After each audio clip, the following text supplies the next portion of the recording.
Ah, comme ça marche. Si c'est trop, pas assez. Super. On propose de commencer. Voilà, il est plus que temps. On est un petit peu en retard au début. Bien, donc nous sommes dans un cycle de soirées sur d'actu et attaque. Donc où attaque se saisit d'un sujet d'actualité et se propose de développer et d'en débattre avec vous. Aujourd'hui, nous sommes sur un sujet de la fraude fiscale.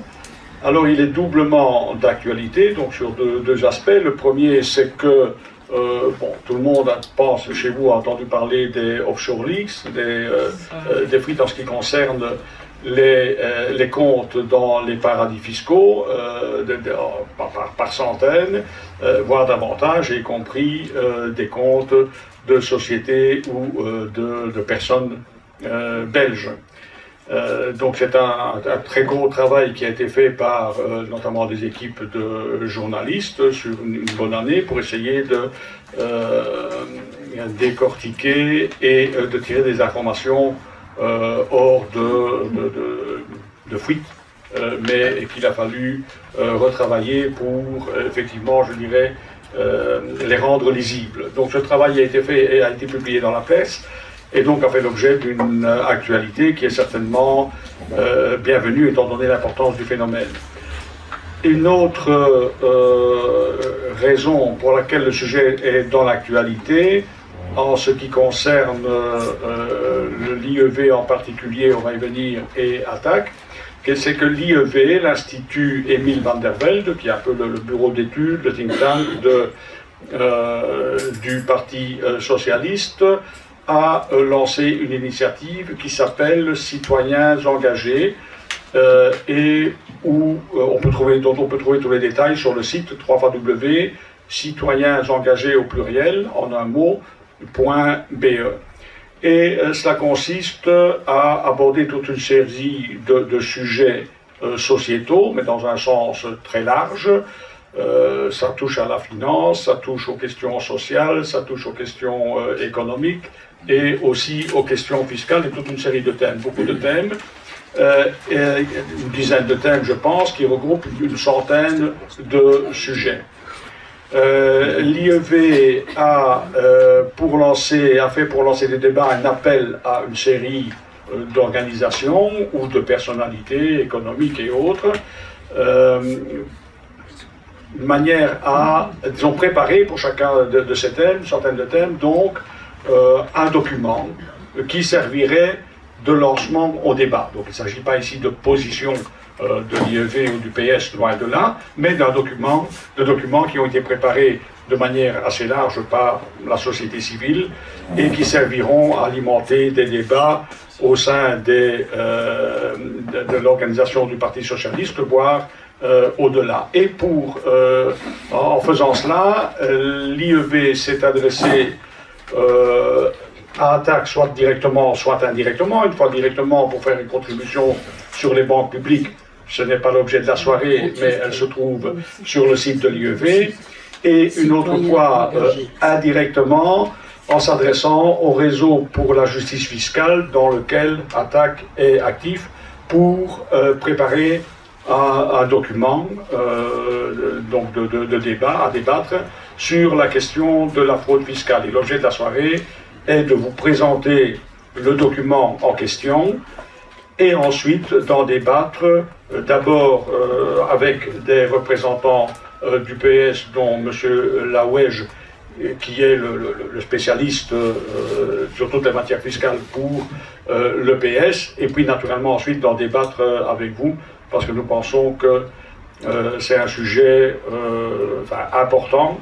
La question de la fiscalité, de manière générale, est une question récurrente et de fond en ce qui concerne Attaque, parce que la fiscalité est un des mécanismes pour nous, je dirais, fondamentaux pour faire société. Et donc c'est un sujet qu'on a depuis la fondation d'Attaque ici en Belgique et qu'on n'est certainement pas prêt de lâcher. Pour faire la présentation de ce document, Marc va préparer un PowerPoint et va essayer d'en faire la synthèse, un document d'une douzaine de pages dont vous avez pu prendre une copie à l'entrée. Il va malgré tout, comme tout le monde n'a pas eu l'occasion de le lire, en faire une présentation générale, pas trop longue, pour se donner justement le temps du débat. Et Daniel Puissant va, selon les besoins, compléter ou illustrer, comme il le jugera utile, l'exposé en question. Daniel Puissant est membre d'Attaque Liège, mais pour la circonstance d'aujourd'hui, il est aussi et surtout le secrétaire du réseau pour la justice fiscale, le cheville ouvrière de ce réseau-là. Tous les deux travaillent dans le SPF Finance, donc vous êtes un petit peu à la source des informations. Et je pense qu'il y a ici autour de la table une expertise certaine. Marc, je te laisse la parole. Bonjour à tous, donc on va parler de la fraude fiscale. Alors, pour commencer, la fraude fiscale, en premier lieu, il faudrait un petit peu déterminer de quoi on parle. Je pense que c'est pas si clair que ça dans l'esprit de tout le monde. Le premier point, quand on parle de fraude fiscale, c'est surtout ce qu'on appelle un manque de déclaration, une fraude. On n'a pas déclaré l'entièreté du chiffre d'affaires, on a abusé de frais, on a utilisé des mécanismes illégaux pour éviter la fraude. Ça, c'est ce qu'on appelle la véritable fraude fiscale. Le deuxième point, et c'est pour ça que j'ai un petit peu fait la séparation, c'est l'abus fiscal ou l'évitement licite de l'impôt. On est persuadé qu'en fait, surtout dans l'esprit des gens de la communauté de façon générale, ça relève de la fraude fiscale. Alors qu'en fait, il se trouve que beaucoup de cas ne sont pas de la fraude au sens strict, mais sont l'utilisation de mécanismes fiscaux légaux, parfois à tort, mais qui sont très difficiles à débusquer. Les exemples les plus connus dans ce genre-là, c'est Mittal, Suez, GlaxoSmithKline Bisham, Google, dont j'ai repris ici un petit dessin sur le travail avec tous les paradis fiscaux ou pseudo-paradis fiscaux, puisqu'on parle entre autres de la Hollande pour Google, qui a priori n'est pas considéré comme tel, mais pour certains aspects de leur fiscalité, ce sont effectivement aussi des paradis fiscaux. Alors, oui, voilà. Alors, la fraude fiscale. Là, on parle de la fraude fiscale au sens strict. Il y a, évidemment, comme c'est quelque chose qui n'est pas clair et déclaré, évidemment, c'est assez difficile à estimer. J'ai repris ici toute une série d'estimations internationales ou belges.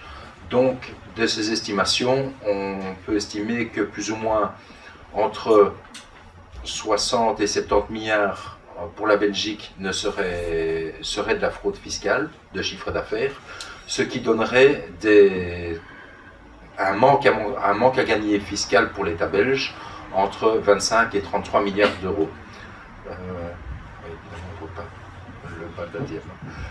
Le dernier point qui n'est pas sur la diapo, en fait, est un petit peu en opposition à ça. C'est une évaluation qui avait été faite par la Banque nationale, où là, la Banque nationale, qui se basait sur une méthode tout à fait différente, estimait la fraude fiscale en Belgique seulement à 13 milliards d'euros, soit un manque à gagner de 5 à 6 milliards. Alors que toutes les autres estimations internationales et belges étaient parties sur un autre système. Mais bon, ils avaient utilisé un mécanisme tout à fait différent. Je ne vais pas rentrer dans tous les détails. Mais donc ça donne quand même une idée des montants de pertes fiscales. On parle de montants annuels, hein, on est bien clair. Au minimum d'une quinzaine de milliards, et ça pourrait monter jusqu'à plus de 30 milliards annuels de manque à gagner à l'État. C'est excessivement important, surtout quand on voit les montants qui doivent être aujourd'hui recherchés vu l'impécuniosité de l'État belge. Voilà. Ici, je reviens un petit peu sur l'évitement licite de l'impôt. J'ai quand même voulu mettre un petit peu ça en évidence. C'est que par rapport à un impôt des sociétés qui est normalement de 33,99%, 34% pour faire court, Les petites sociétés payent, sur tous les chiffres 2010, en moyenne à peu près 22% d'impôts. Les grandes sociétés, une dizaine de pourcents. Et les 10 plus grosses multinationales, même pas 1%. Soit une moyenne nationale de 12%.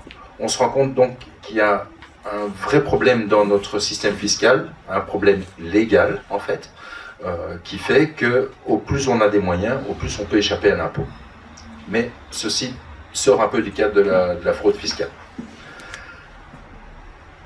Encore un petit peu pour illustrer ce propos, ici j'ai repris les plus grands véhicules financiers en Belgique, et on retrouve Arcelor, InBev, HP, qu'est-ce qu'on a encore comme connu, GDF Suez, etc. Où on a des impôts à zéro, avec des bénéfices. Pour le premier Arcelor, 1,6 milliard, le deuxième InBev, 18 milliards, 0 € d'impôts, HP, 59 milliards de bénéfices, 59 milliards d'impôts pour un bénéfice de 1,35 milliard. Enfin, je peux continuer comme ça. Globalement, sur cette vingtaine de sociétés, on parle de 760 employés, donc c'est pas vraiment ça qui crée de l'impôt, qui crée de l'emploi. 336 milliards de fonds propres, 0,18 milliards d'impôts pour 25 milliards de bénéfices. Et ça, d'un point de vue de la réseau justice fiscale et attaque, cela nous interpelle fortement. Maintenant, on va rentrer un petit peu dans le cœur du sujet, la fraude fiscale. Alors, pour déterminer un peu le sujet duquel on parle, j'ai repris une synthèse, un morceau de la présentation qui a été faite au Parlement fédéral belge par le rapport de la Commission sur la grande fraude fiscale. Et donc là, je vais me permettre de vous le lire intégralement.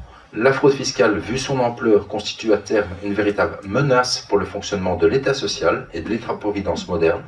Il est un fait que la fraude fiscale a pour effet de perturber le marché et de déstructurer l'économie. Il n'est dès lors pas inutile de préciser que la fraude fiscale porte atteinte à la compétitivité des entreprises et au pouvoir d'achat des particuliers belges qui respectent scrupuleusement les obligations fiscales. Voilà, c'est pour replacer un peu le sujet. Donc, maintenant, je vais vous présenter de façon succincte et sans rentrer dans tous les détails, mais justement, je pense qu'on pourra garder plus de temps pour le débat après. Les propositions qui sont faites par ATTAC, le Financial Action Network, qui est l'équivalent néerlandophone du réseau pour la justice fiscale, j'ai essayé de les regrouper sur trois différents fronts, trois différents points. D'abord, des propositions qui sont internes au fonctionnement du SPF Finance. Deuxièmement, au niveau belge, ce sont surtout des problèmes législatifs qui, à notre sens, doivent être réglés. Et au troisième niveau, parce que la Belgique n'est pas une petite île au milieu d'un océan, des problèmes qui devraient être réglés à un niveau international, soit au niveau européen, au CDE ou au G20. Voilà, on va rentrer dans le vif du sujet. Sur le SPF Finance. Pour le SPF Finance, récemment, on a assoupli le secret bancaire, qui était quasi absolu depuis très longtemps en Belgique. Maintenant, on a la possibilité de le lever dans certains cas avec des balises relativement fortes en cas d'indice de fraude fiscale avéré. Les balises restent encore relativement importantes étant donné qu'il faut chaque fois monter dans la pyramide hiérarchique jusqu'au directeur régional, ce qui dans la pratique est long et très lourd pour les agents de terrain. Mais même avec ça, en fait, on se heurte à un deuxième problème gigantesque, c'est qu'en fait, pour demander une enquête bancaire, pour pouvoir vraiment voir ce qui s'est passé sur les comptes des gens, il faut connaître les comptes bancaires. Ça a l'air tout bête, mais pourtant c'est un problème énorme auquel on se frotte, étant donné que la loi à l'origine était censée prévoir un fichier central des comptes bancaires, mais finalement il n'a jamais été mis en place. Donc c'est la recherche de fourmis sur tous les éléments qu'on peut trouver dans le dossier fiscal pour trouver des comptes bancaires que le contribuable a utilisés. dans la majorité des cas, le problème, c'est que, surtout pour ceux qui sont un petit peu intelligents, ils ont bien séparé la partie des opérations officielles sur des comptes qui sont relativement connus de l'administration fiscale et d'autres opérations qui sont strictement inconnues. Évidemment, on parle encore que de fichiers de compte bancaire en Belgique. C'est pour ça qu'on demande un fichier de type FICOBA. C'est un fichier qui existe en France et auquel l'administration fiscale a directement accès pour pouvoir vérifier la situation bancaire de chaque contribuable. Juste ajouter que donc il y aura un arrêté royal qui sera pris, qui mettra en place un fichier central des comptes bancaires en Belgique d'ici la fin de l'année, mais ce fichier donc rassemblera les comptes donc de tous les clients des banques. Donc l'administration fiscale aura accès en tapant le nom d'un contribuable les différents comptes.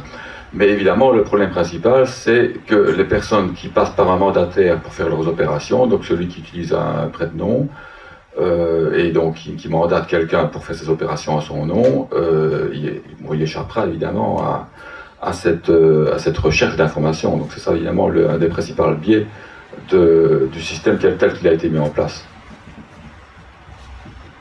Merci Daguet. Tu m'interromps encore quand tout de suite. Voilà.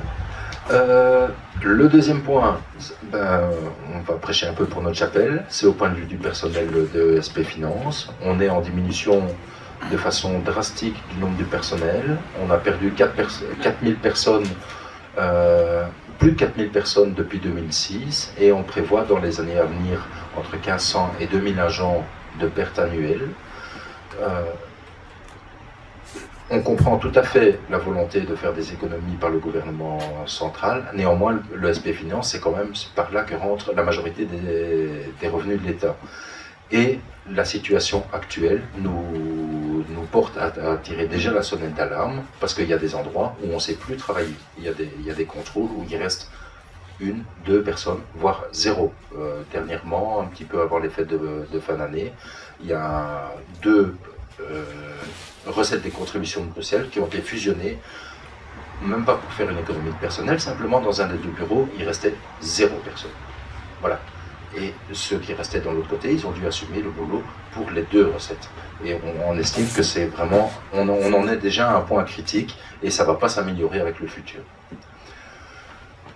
Le point suivant, toujours interne à la section au SP Finance, c'est une réflexion sur la sélection centrale des dossiers. Depuis quelques années, on a mis en place toute une série de programmes et de systèmes qui permettent aux administrations centrales de sélectionner les dossiers à contrôler. Sur le terrain, on considère que ce sont des outils. Si, sur le principe, c'est effectivement une bonne idée d'aller voir dans les bases de données, etc., s'il y a moyen de trouver des indices de fraude, des indices d'anomalie dans un dossier fiscal. Sur le terrain, actuellement, on trouve qu'il y a quelque chose qui ne fonctionne pas, particulièrement aux contributions directes. Et j'ai ici relevé un petit peu dans les contrôles sociétés. Les sélections locales, donc ceux qui sont faits par les agents de terrain qui connaissent leur dossier, alors qu'ils ne représentent que 16% des contrôles par rapport à 85% de sélection centrale, ils rapportent en supplément, en amélioration de base taxable, 379 000 € au lieu de 64 000 pour les dossiers de sélection centrale, soit quasiment 6 fois plus. Le principe, on n'est pas contre, mais pour l'instant, il n'est pas efficace. Et l'agent est complètement gommé, sa spécificité, sa connaissance des dossiers est complètement gommée. Ce sont des outils qui, à l'origine, ont été mis en place comme une aide à la décision, qui devaient donner des indices, et les agents devaient ensuite choisir dans ces listes. En pratique, sur le terrain, c'est devenu l'inverse. On reçoit la liste, et il faut faire 80% de cette liste, même si après 30 secondes en ayant ouvert un dossier, on se rend compte qu'il sera absolument non productif, il faut quand même aller sur place et vérifier la comptabilité. À notre sens, c'est tout à fait non efficace, et de plus, ça fait une énorme démotivation des agents qui ne sont pas reconnus dans leur spécificité. Autre petit exemple, au niveau des personnes physiques, pour les indépendants, les sélections locales sont productives dans 77% des cas, contre 65% pour la sélection centrale. Bon, là, la différence est un petit peu plus faible, mais quand même. Et dans la continuation de ceci, dans le nouveau plan de management qui vient de sortir il y a quelques mois, il est exigé que minimum 80% des dossiers sélectionnés soient sur base de sélection centrale. Donc on va obliger de façon encore plus absolue la sélection centrale. Et de plus, et ça nous fait quand même très très peur, toute sélection devrait être productive. Alors, je veux bien, l'ordinateur peut inventer ce qu'il veut. Si un dossier, quand on va sur place, il est clean, on va faire quoi s'il n'est pas productif? On va gratter jusqu'au dernier carat ou trouver pour quelque chose de productif. Donc là, il y a une dérive qui commence à devenir méchamment dangereuse. Pour nous et pour les contribuables, ça va dans les deux sens. Un petit point encore, comme ça, interne au SP Finance, c'est ce qu'on a appelé l'intervention managériale. Il faudrait permettre aussi aux agents de terrain de pouvoir signaler une intervention de la hiérarchie pour ne pas traiter un dossier. Voilà, c'est simple, c'est des choses qui ne se disent pas, c'est des choses qui évidemment ne s'écrivent pas, enfin là elles sont écrites, elles seront publiées, c'est qu'il arrive régulièrement que des agents, on leur dit de ranger un dossier au frigo, simplement, parce qu'un supérieur, un directeur, dit, pour cette entreprise-là, je ne veux pas que tu touches. Et ça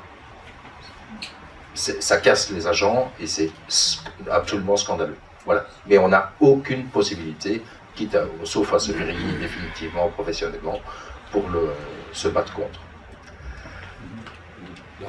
Justement, la commission d'enquête sur les grands dossiers de fraude fiscale, la commission d'enquête parlementaire, dans les propositions, on parlait de mettre en place un comité F, un peu comme le comité IP, qui serait une sorte de comité donc sous le contrôle du Parlement, où justement des fonctionnaires qui s'estimeraient justement empêchés de faire leur travail, d'aller jusqu'au bout des dossiers, pourraient avoir une instance indépendante, donc le Parlement représentant la population, où ils pourraient justement amener des cas où réellement le management les a empêchés de faire leur travail, quoi. Donc ça, c'est une des propositions évidemment sur lesquelles on a envie de revenir. Ça peut être ça ou autre chose, mais au moins qu'il y ait une structure autonome et indépendante qui puisse être un recours pour les fonctionnaires qui veulent faire le travail jusqu'au bout. Et pour terminer là-dessus, j'ai lu dans la presse il y a une quinzaine de jours qu'il semblerait qu'il y ait une proposition de loi qui a été déposée au Parlement par, me semble-t-il, les sénateurs CDNV. Mais tout le monde est appelé à les soutenir. Le point suivant, alors on est des fonctionnaires et de façon générale on nous considère plutôt de façon négative, mais pourtant on est soumis à des indicateurs de performance, sur le principe tout à fait d'accord. Néanmoins, les indicateurs de performance qui sont en train d'être mis en place et qui sont de plus en plus utilisés sont quasi exclusivement quantitatifs et ceci a un effet pervers énorme. Grosso modo, ce qu'on nous demande c'est d'abattre des contrôles, qu'on le fasse bien ou mal, qu'on le fasse sérieusement ou non, ça n'a quasi plus aucune importance. L'important, c'est d'avoir fait le nombre de dossiers. Qu'on ait vérifié à la grosse louche ou pas, ça va pas. Et là, c'est l'effet pervers du management par la performance, où si on ne prend garde aux indicateurs qu'on utilise, on va droit dans le mur, où on fait semblant de travailler, on contrôle 40 dossiers par jour, mais en fait on n'en contrôle aucun. On les a tournés, on a donné 2 coups de fil, on a écrit 4 lignes, mais on ne regarde pas les réponses et puis on continue. Voilà. Donc ça c'est un point qui est quand même très risqué. Alors, maintenant on va quitter un petit peu le monde du SPF Finance en lui-même. On va remonter à un niveau supérieur, au niveau belge, au niveau législatif, au niveau du Parlement. La première des choses, c'est que, comme je vous ai parlé tantôt, il y a une commission parlementaire qui a travaillé il y a quelques années sur les dossiers de grande fraude fiscale. Elle a émis 108 recommandations. Et à ma connaissance, mais Daniel peut-être tu sais le plus précis, il n'y a pas encore la moitié qui a été mis en place. Et le rapport de ceci, c'est 2009, si je ne m'abuse. Je sais pas si c'est peut-être un petit peu plus maintenant, mais à mon avis, à mettre certainement des informations plus actualisées qui pourra certainement amener dans la discussion peut-être plus tard, sauf si tu voudrais intervenir maintenant peut-être. Le point suivant, mais en fait qui est une des recommandations de la commission parlementaire, c'était la simplification de la législation fiscale. Et malheureusement, là, on ne va pas du tout dans le bon sens. Il y a actuellement une réflexion sur une refonte des systèmes fiscaux belges, mais j'ai oublié mes codes fiscaux, malheureusement.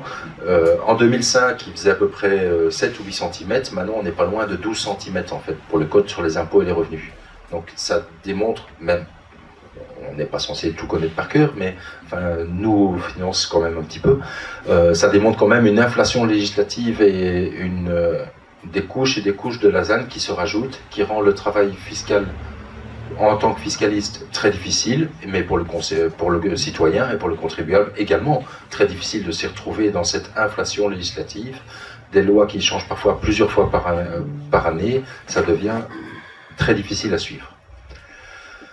Au niveau belge, là c'est un petit peu au niveau belge et au niveau SP Finance, il faut absolument réimplémenter une augmentation des contrôles, particulièrement dans les grandes entreprises et les grandes et moyennes entreprises, mais ceci réclame évidemment du personnel sur place. On retombe un petit peu dans le point précédent.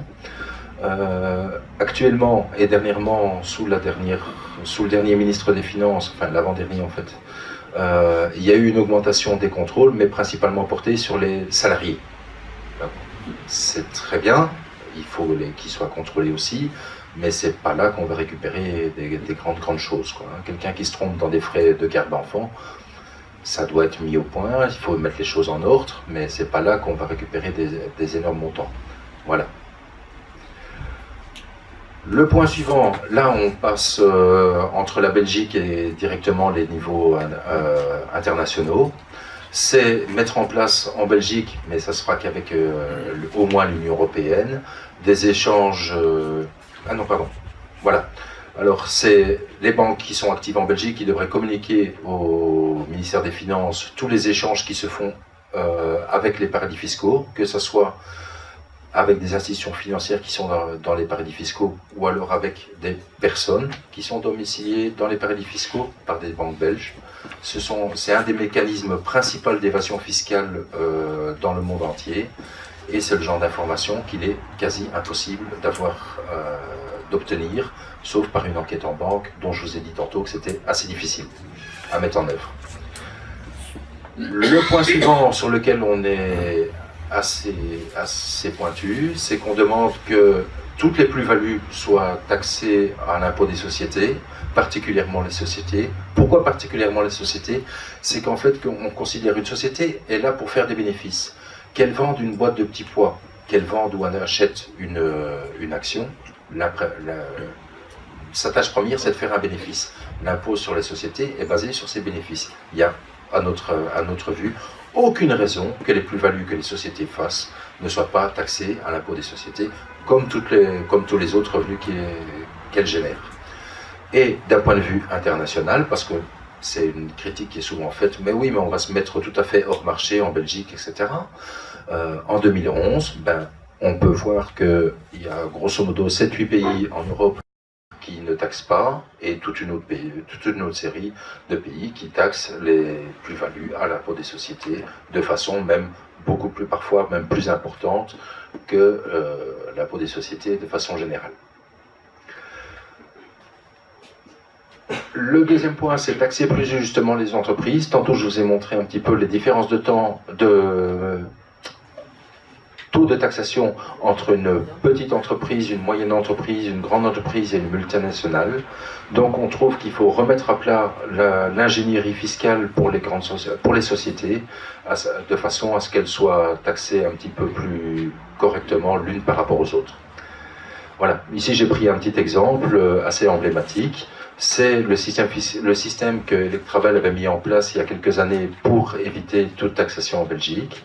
En fait, Electrabel avait injecté un énorme capital dans une filiale, Énergie Europe Invest, qui prêtait quasiment le même montant à une des filiales d'Electrabel, Tractable Engineering Suez, qui lui versait des millions d'intérêts, intérêts qui étaient déductibles chez Tractable Engineering Suez, et grâce aux intérêts notionnels, les intérêts étaient quasiment nettoyés de toute taxation, donc sur 87 millions qu'ils avaient touchés, 67 millions étaient blanchis grâce aux intérêts notionnels, grâce à l'injection de capital. Voilà, ça c'est typiquement le genre de système d'évitement licite de l'impôt, qui, à notre sens, reste quand même quelque chose d'amoral.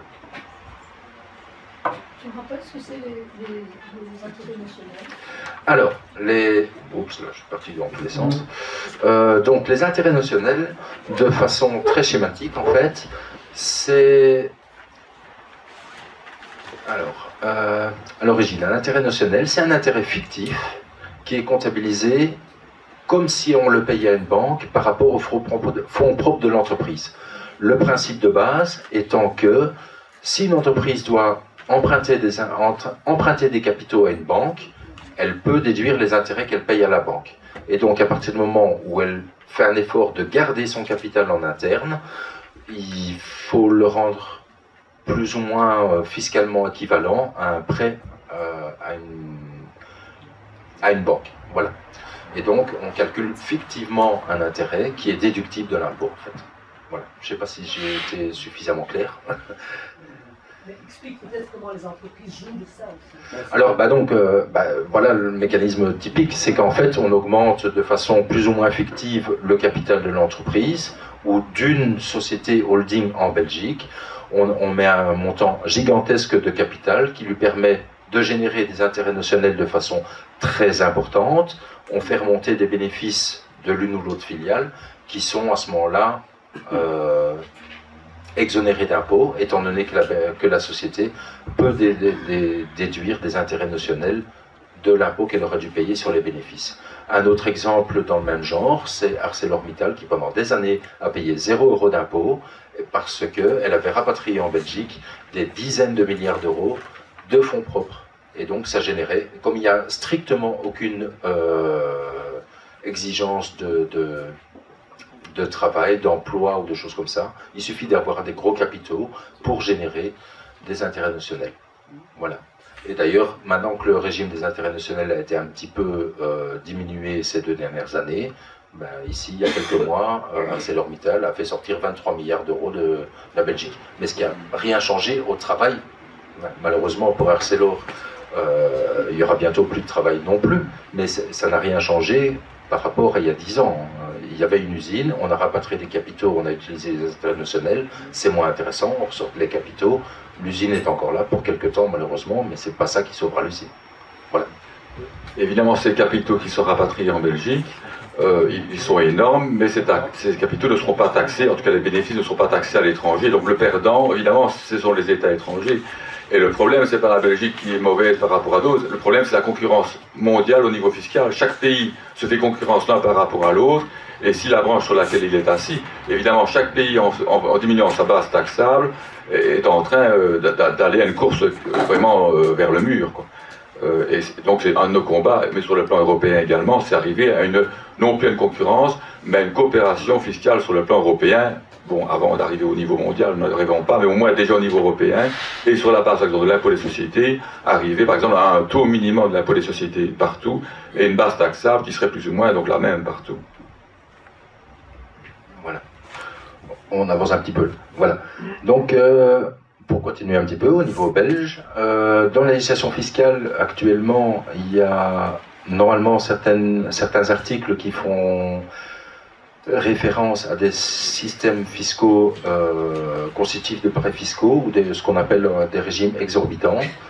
En fait, normalement, il est censé y avoir une liste de ces pays vers lesquels l'argent partirait, et à ce moment-là, on peut considérer que ce sont des paradis fiscaux, et alors il y a des règles fiscales assez dures qui permettent de lutter contre l'évasion fiscale vers ces pays. Malheureusement, cette liste n'existe toujours pas. Voilà. Alors on demande qu'elle soit enfin mise en place.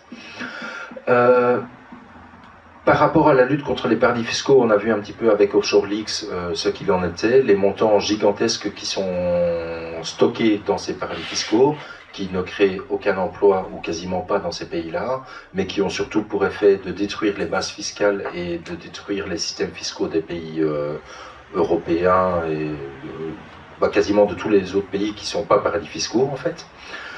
Donc un des points, c'est qu'il faudrait pouvoir mettre ces paradis fiscaux tout à fait à l'index de la société, de façon générale.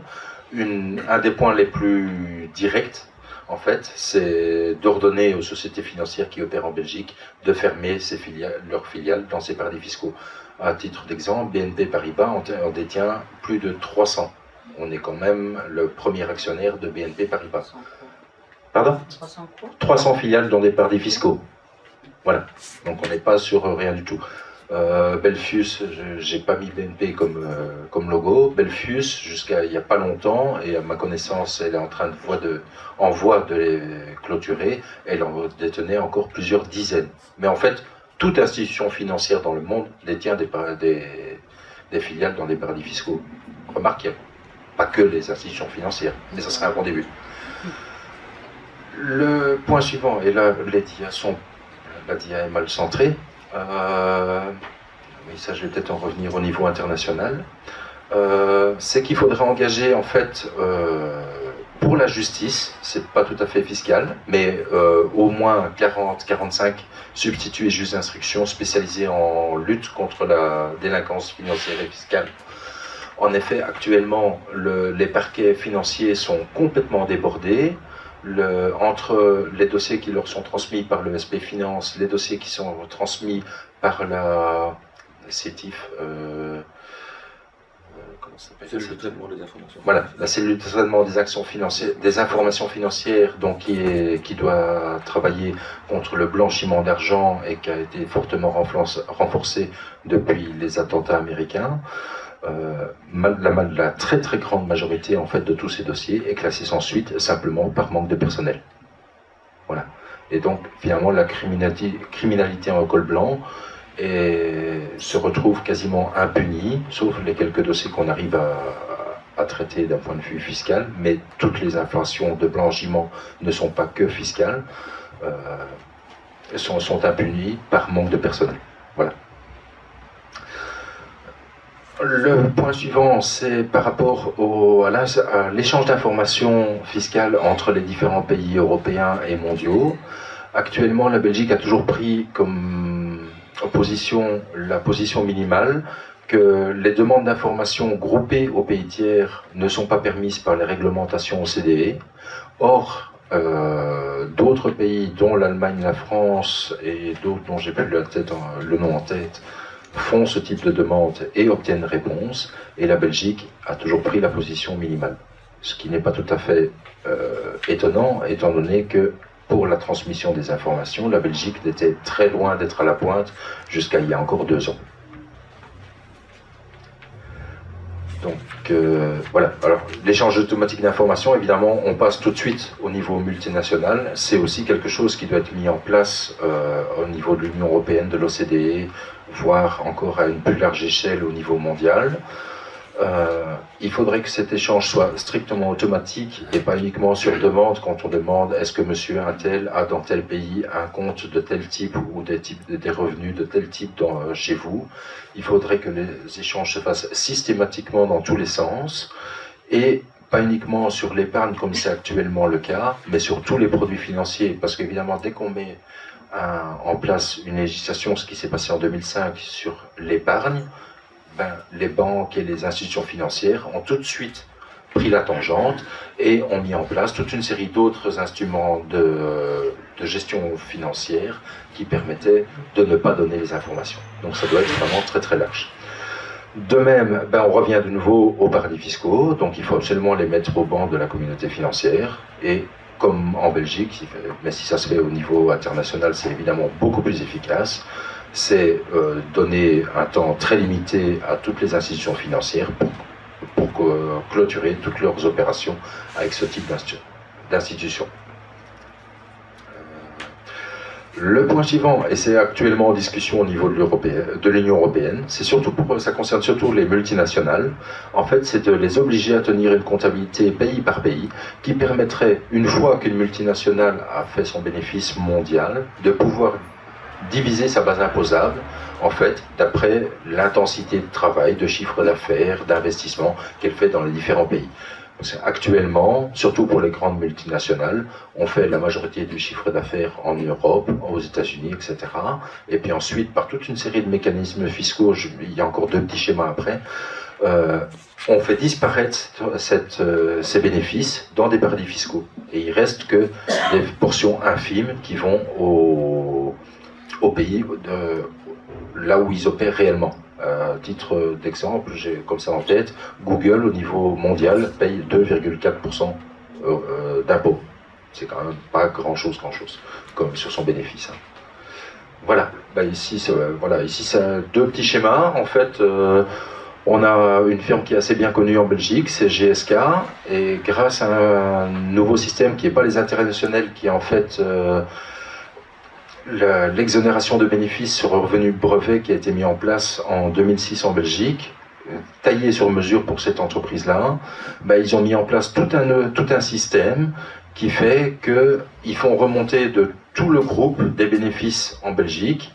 Ici, on avait 1,1 milliard sous forme de royalties, de revenus de brevet, et ce revenu de brevet est exonéré en Belgique à 80%. Et c'est ce genre de systèmes fiscaux, avec l'aide de grands cabinets internationaux. D'un côté, on fait passer le brevet, de l'autre côté, on fait passer les intérêts, on refait un prêt, etc.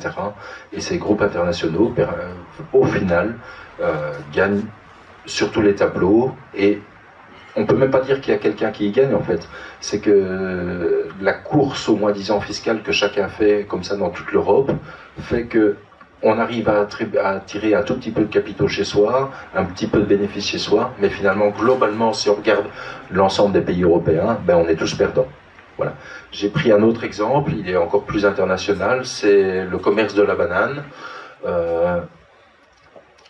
On achète la banane à 13 centimes, il y a 1 cent de bénéfice qui est soumis à l'impôt dans le pays producteur de la banane, et puis ensuite on passe par les îles Caïmans, où on a 8 centimes, je sais que c'est très peu lisible, 8 centimes de rémunération de frais de centrale d'achat. Puis on se passe au Luxembourg, on a des frais pour services financiers, puis on passe en Irlande, des frais de droit d'utilisation de la marque, puis à l'île de Man, des frais d'assurance aux Bermudes, frais de distribution à Jersey, frais juridiques et de management. Et finalement, on se retrouve avec tout un circuit fictif qui représente quasiment la moitié du prix de vente final. Mais en fait, ces circuits par les différents paradis fiscaux sont complètement fictifs, ils sont seulement sur papier. Le problème, c'est que pour se battre contre ça, ça prend un temps fou. Il faut arriver à démonter tout le mécanisme. Comme c'est au travers de paradis fiscaux, c'est excessivement compliqué, sauf à mettre la main sur des documents internes aux entreprises. Et les services fiscaux en Belgique, en tout cas, sont absolument pas équipés pour attaquer là-dessus. Voilà. Il y a aucune opération qui se fait. Tout ce qui est en vert, en fait, c'est complètement fictif. Ce sont des écritures comptables, du papier. Voilà. C'est des filiales qui sont dans ces paradis fiscaux. Au mieux, il y a parfois 1 ou 2 personnes qui sont là pour gérer les transactions, mais 9 fois sur 10, il n'y a strictement personne. Voilà. Voilà, ce sont des transactions fictives. L'argent, il circule, à la rigueur. Il y a 9 chances sur 10 que l'argent, il passe de compte en compte, etc. Mais en fait, il n'y a pas de frais d'organisation, de distribution aux Bermudes, ou de services juridiques à Jersey, ou des choses comme ça. Ils sont dans d'autres pays. Mais ils sont simplement sur un payroll dans ces pays-là. Voilà, c'est 2 petits exemples comme ça. Voilà, un autre exemple qui n'est pas très clair, qui avait été publié par l'OCDE sur tout un système de redevances, de droits de licence, de sous-licence qui se faisait dans différents pays, typique de schéma d'abus fiscal. Voilà. Oui. Donc en fait, on a une société dans un pays en premier lieu qui fait de la recherche et développement. C'est très proche en fait du système avec GlaxoSmithKline en fait. Donc, elle loue son droit de propriété intellectuelle, son brevet, à une société dans un pays B ou C, qui ensuite la reloue par un droit de licence à une société dans un troisième pays, qui renvoie ça encore avec une sous-licence dans un quatrième pays. Il y a des redevances qui viennent de la société B dans le pays B, qui reviennent vers la société D, et puis les redevances qui remontent vers la société A et B.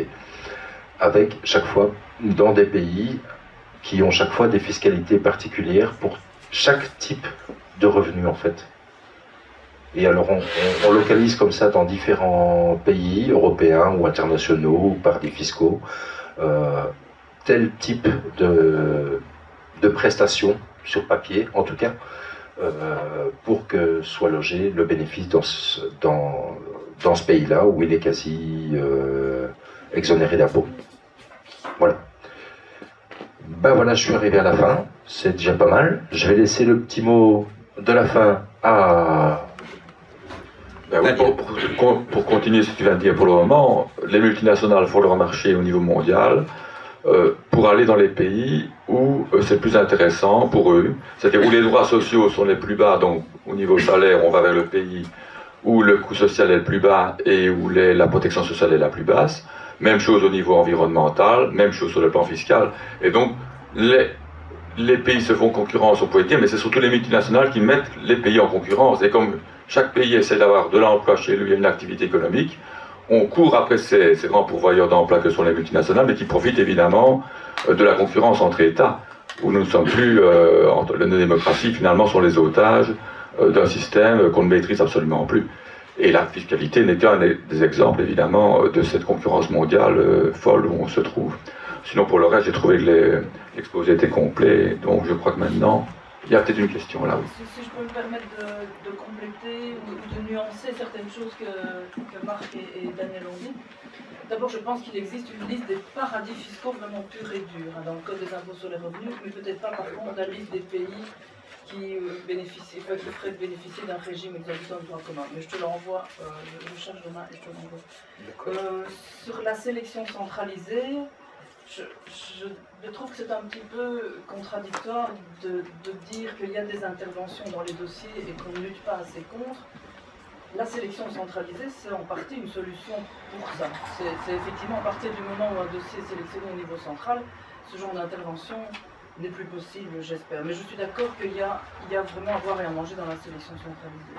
Et alors je m'étonne un peu de ne pas trouver dans vos pistes de choses à faire, c'est l'abus de structures sociétales. Vous parlez beaucoup des multinationales et c'est évident, mais je pense qu'il y a un niveau intermédiaire, qu'il y a l'indépendant qui passe en société et finalement cette société lui permet de vivre sur un grand pied en payant beaucoup moins d'impôts que vous et moi. Et ça a notamment un impact aussi peut-être sur des bourses d'études ou des tarifs de crèche, des choses comme ça, parce qu'ils ont sur le papier des revenus très bas, alors qu'ils ont un train de vie, grâce à la société, beaucoup plus élevé. Par exemple, les maisons, voitures, etc., tout ça est payé et choisi de gros modèles avant de payer ses impôts. Voilà, d'accord. Enfin, deux petits mots en fait sur la sélection centralisée. C'est vrai que, en tout cas dans ma présentation, j'ai été un petit peu agressif, on va dire, sur la chose. Ce qui m'a pas mal fait réagir sur cette sélection centralisée, je vais être très franc avec vous, c'est qu'en fait c'est quelque chose qui est apparu de façon flagrante il y a quelques années suite à l'ancien secrétaire d'État à la lutte contre la fraude fiscale qui avait engagé un cabinet d'audit international, Ernst & Young ou PricewaterhouseCoopers de mémoire, où on avait fait une comparaison sur toute la Belgique des sélections de dossiers par les différents centres de contrôle, etc. Et on était, au lieu de prendre la conclusion de cela, c'était que selon le centre de contrôle de quel on dépendait, on était susceptible d'être contrôlé énormément plus selon qu'on était à Liège, Verviers, Virton, Anvers ou Zwevelgem, etc. Et que donc la conclusion était que les contribuables, ils ne sont pas encore justiciables, ne sont pas égaux devant l'impôt. Et alors la solution à ça qui a été trouvée, et à mon sens elle est tout à fait déviante par rapport aux bonnes pratiques, c'est qu'au lieu de relever les bonnes pratiques qui étaient dans certains contrôles, c'est qu'on a dit, ça ne va pas que justement qu'on soit contribuable vers Sarlon, Zwevelgem, etc. Il ne faut plus laisser la sélection des dossiers par un contrôle, il faut qu'on fasse ça centralement. Et là, je trouve que c'est le lissage vers le bas, en fait. Et maintenant, c'est des mécanismes qui sont définis à la centrale et qui déterminent quel contrôle doit être fait. Personnellement, je l'ai vécu dans mon contrôle. Il y a un moment où, dans ma commune, pas de chance, on était 5 contrôleurs. On les a... je vais quand même mesurer un petit peu mes mots, mais ils n'ont pas eu de bol, quoi. Parce qu'on était beaucoup à savoir travailler sur nos dossiers. Et donc, je crois qu'en 3 ans, on a fait quasiment 30% de tous les dossiers d'indépendants dans ma commune. Alors que, ensuite, il y en a un que j'ai en mémoire, un qui m'a dit, ça fait 25 ans que je suis ici, c'est la première fois que je fais un contrôleur fiscal. Ben oui, mais avant, il n'y en avait pas, des contrôleurs. Alors, finalement, la sélection centrale des dossiers, c'est là où je coince un petit peu, c'est que finalement, on a mis la barre au plus bas niveau, et avec une sélection qui, je continue à être persuadé qu'elle n'est pas particulièrement pertinente. Voilà. Sur le deuxième point où tu disais l'abus de structure sociétale, je suis tout à fait d'accord avec toi. J'ai déjà très fort dévié de l'objet de la conférence à l'origine, qui était censée être sur la fraude fiscale au sens strict. J'ai quand même déjà pas mal défié sur l'abus fiscal, et c'est vrai que je me suis surtout focalisé sur les multinationales et les grandes structures. Maintenant, c'est vrai qu'on peut encore discuter sur toute une série d'abus fiscaux de plus petite ampleur. Ça, je suis tout à fait d'accord avec toi. Mais en 2 heures, c'est pas possible de faire tout. Je crois qu'avant de prendre d'autres interventions, il y aura bien sûr le temps pour ça, mais il faut surtout maintenant laisser l'occasion, le temps à Maître Laouèche de réagir. Et donc il y a, bon, vous allez réagir, je dirais, comme vous le sentez naturellement. On voit quand même, donc, les questions se regroupent je le regrouperai en tout cas en trois paquets. Le premier paquet, ou la première grosse question, c'est l'ampleur de la fraude fiscale et sociale, où les estimations semblent se recouper suivant un certain nombre d'études, avec toutefois une différence assez importante avec l'approche de la Banque nationale de Belgique. On en a touché un mot sur les différentes manières d'approcher la question, sans entrer dans trop de détails. Mais donc si on retient les chiffres de la majorité des études, on voit qu'on a une fraude fiscale et sociale dont le montant se monte à peu près de l'ordre de 25 à 30 milliards.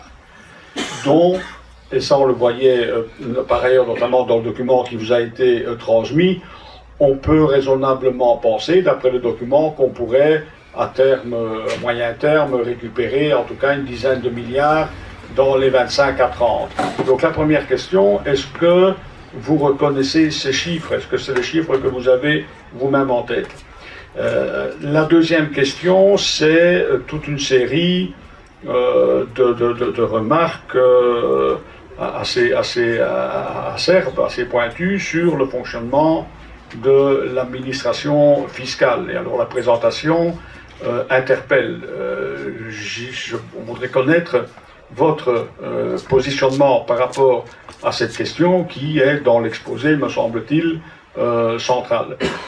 Et le troisième paquet, il y aurait d'autres questions, mais arrêtons-nous là peut-être, c'est tout ce qui concerne l'international. La Belgique étant pas une île au milieu de l'océan, on est dans un contexte européen, mais voire même bien au-delà quand on parle des paradis fiscaux. Il y en a certes en Europe, mais il y en a aussi ailleurs. Comment voyez-vous les progrès? Depuis des années, on parle d'un certain nombre de choses, mais la situation de lutte contre les paradis fiscaux rentre rarement dans la pratique, on n'en voit pas vraiment les effets. Comment est-ce que vous voyez les choses évoluer à l'avenir? Voilà, merci beaucoup. Bonsoir à tous. J'ai l'honneur de vous présenter Laurent Gustin qui bosse à l'Institut Van der Velde et qui suit les matières fiscales et qui prendra la parole s'il le souhaite, hein, quand tu souhaites intervenir, ou je lui donnerai d'initiative la parole sur certains points. Donc, première question, l'ampleur de la fraude. Bah, effectivement, en fonction des études et des recherches, ça varie, et je parle ici du manque à gagner, hein, en termes de fiscalité, d'impôts, mais aussi de cotisation sociale. On ne l'a pas suffisamment dit, je pense. Entre 20 et 30 milliards selon les études. Entre 20 et 30 milliards de manque à gagner, ce qui met à peu près, en termes d'économie souterraine, d'économie non déclarée, autour de 60 à 70 milliards d'euros. Voilà. Donc autrement dit, on part d'abord d'un pourcentage de la richesse produite, et une fois qu'on a ce pourcentage de la richesse produite, donc on arrive à 60-70 milliards, on applique un taux de prélèvement obligatoire de l'ordre de 47-48%, qui comprend à la fois les impôts et les cotisations sociales. Ben, évidemment, il est difficile de porter un jugement sur la fiabilité de ces chiffres. J'observe juste qu'elles sont le fruit de travaux universitaires, qu'il s'agisse de Schneider de l'université de Linz en Autriche, ou qu'il s'agisse du LBA, de l'ULB. Il s'agit de méthodologies qui, pour l'essentiel, partent des comptes nationaux. Les comptes nationaux permettent, au fond, de cerner l'économie, donc la richesse produite, et ils rapprochent ça des statistiques fiscales, de celles et compte tenu du taux de prélèvement obligatoire, de se rendre compte s'il n'y a pas un décalage entre les impôts et les cotisations déclarées au regard des comptes nationaux. C'est vraiment la méthodologie que l'on retrouve à la fois chez Schneider, à l'ULB, et l'ULB élabore une autre méthodologie, je ne vais pas rentrer dans les détails, mais en gros, on peut considérer que ces chiffres sont fiables et même sous-estimés. Sous-estimés, pour une raison très simple. C'est que ces chiffres cernent l'économie souterraine. Donc autrement dit, les chiffres d'affaires non déclarés, pour faire simple. Mais la fraude fiscale, ça n'est pas que ça. La fraude fiscale, c'est aussi, une fois que l'économie a été déclarée, une fois que les revenus ont été déclarés, c'est comment je fais pour ne pas payer d'impôts de cotisation sociale. Et je ne parle pas ici de l'ingénierie ou de l'évitement licite, non. Je parle d'opérations, qui sont des opérations frauduleuses, des faux circuits financiers par exemple, dont l'objectif est de nettoyer fallacieusement les revenus. Donc autrement dit, de pouvoir justifier telle ou telle déduction, de pouvoir justifier telle ou telle exonération sur base d'une opération fallacieuse. Ça, c'est de la fraude fiscale, ce qu'on appelle la destruction de l'impôt. Et ça, c'est un volet supplémentaire qui n'est pas pris en considération par les études de Schneider ou du LBA, donc du LB. Donc ça veut dire qu'il faut rajouter à ces montants encore tous ces autres montants qui concernent des opérations de destruction de l'impôt. Une fois que le revenu a été déclaré, c'est de s'arranger en plus pour ne pas payer d'impôts par des opérations fictives ou des montages fictifs. Et ça n'est pas évaluable. Il faut dire la vérité, ça n'est pas évaluable, même si l'inspection spéciale des impôts, les centres de contrôle arrivent à débusquer ce genre de montage, ça ne veut pas dire qu'ils ont tout vu. Voilà. Et on ne peut pas faire d'estimation non plus, mais ça peut représenter des montants considérables. C'est ce qu'illustre en particulier des affaires comme la KB Lux, par exemple, le back-to-back, hein, la QFIA, l'affaire Beaulieu. Quelque chose de typiquement destruction de l'impôt, c'est les fausses factures. Voilà, système très simple, les fausses factures, on ne peut pas trouver plus simple que ça. Vous avez une société qui fait de la fausse facturation. Vous avez l'autre société qui reçoit ces factures, qui a déclaré un bénéfice, mais qui aurait une charge fictive. Hein? Donc la société qui a ses bénéfices, elle a une réelle activité, elle déclare ses bénéfices, donc ça rentre dans les comptes nationaux, ça rentre dans les statistiques, et ça rentre même dans la déclaration TVA, mais par le biais de ces fausses factures, qui sont des fausses charges, elle va pouvoir nettoyer son bénéfice. Voilà, pour prendre un exemple parmi d'autres. Donc oui, on reconnaît ces chiffres, ils sont fondamentaux, bien entendu, ils sont contestés à la droite de l'échiquier politique, qui prennent comme argument, mais par définition, la fraude fiscale est quelque chose d'occulte, donc par définition, on ne peut pas l'évaluer. Excuse, mais on a des études universitaires qui développent des méthodologies, qui ne prétendent pas que ça aboutit à l'euro près, à de la certitude, mais qui proposent une évaluation. Donc, les libéraux seraient crédibles s'ils contestaient la méthodologie. Là, on peut avoir un débat sur la méthodologie, et à ce moment-là, le débat est ouvert avec les universitaires. Le deuxième point, fonctionnement du SPF. Alors, je ne vais pas revenir sur tout le problème du SPF. Le SPF est en réforme depuis 91, donc ça fait plus de 20 ans qu'il y a des restructurations, des réformes. Les agents sont complètement démotivés. Et malheureusement, on observe une augmentation visiblement par témoignage de gens qui disent je réoriente ma carrière. Donc là, on est en train de perdre vraiment des gens de qualité. Et ça, c'est vraiment très inquiétant. Au niveau de la diminution du personnel, soyons de bon compte. Vous avez certainement entendu parler aujourd'hui à la radio, à la télé de Taxon Web, donc autrement dit le succès de l'encodage électronique des déclarations. Il est vrai qu'avant, il y avait des gens qui faisaient ça manuellement. Aujourd'hui, une bonne part des gens le font eux-mêmes via Internet. Et c'est vrai que ça, évidemment, ça soulage du travail. Donc ça peut être une justification de la diminution de l'emploi au SPF Finance. De la même manière, au fur et à mesure de la mise en œuvre de l'union douanière, des espaces Schengen, etc., on a vu aussi, je dirais, une diminution du besoin des anciens agents des douanes. Voilà, deuxième facteur d'explication. Mais ça n'explique pas la réduction complète des agents au niveau du SPF Finance. Non.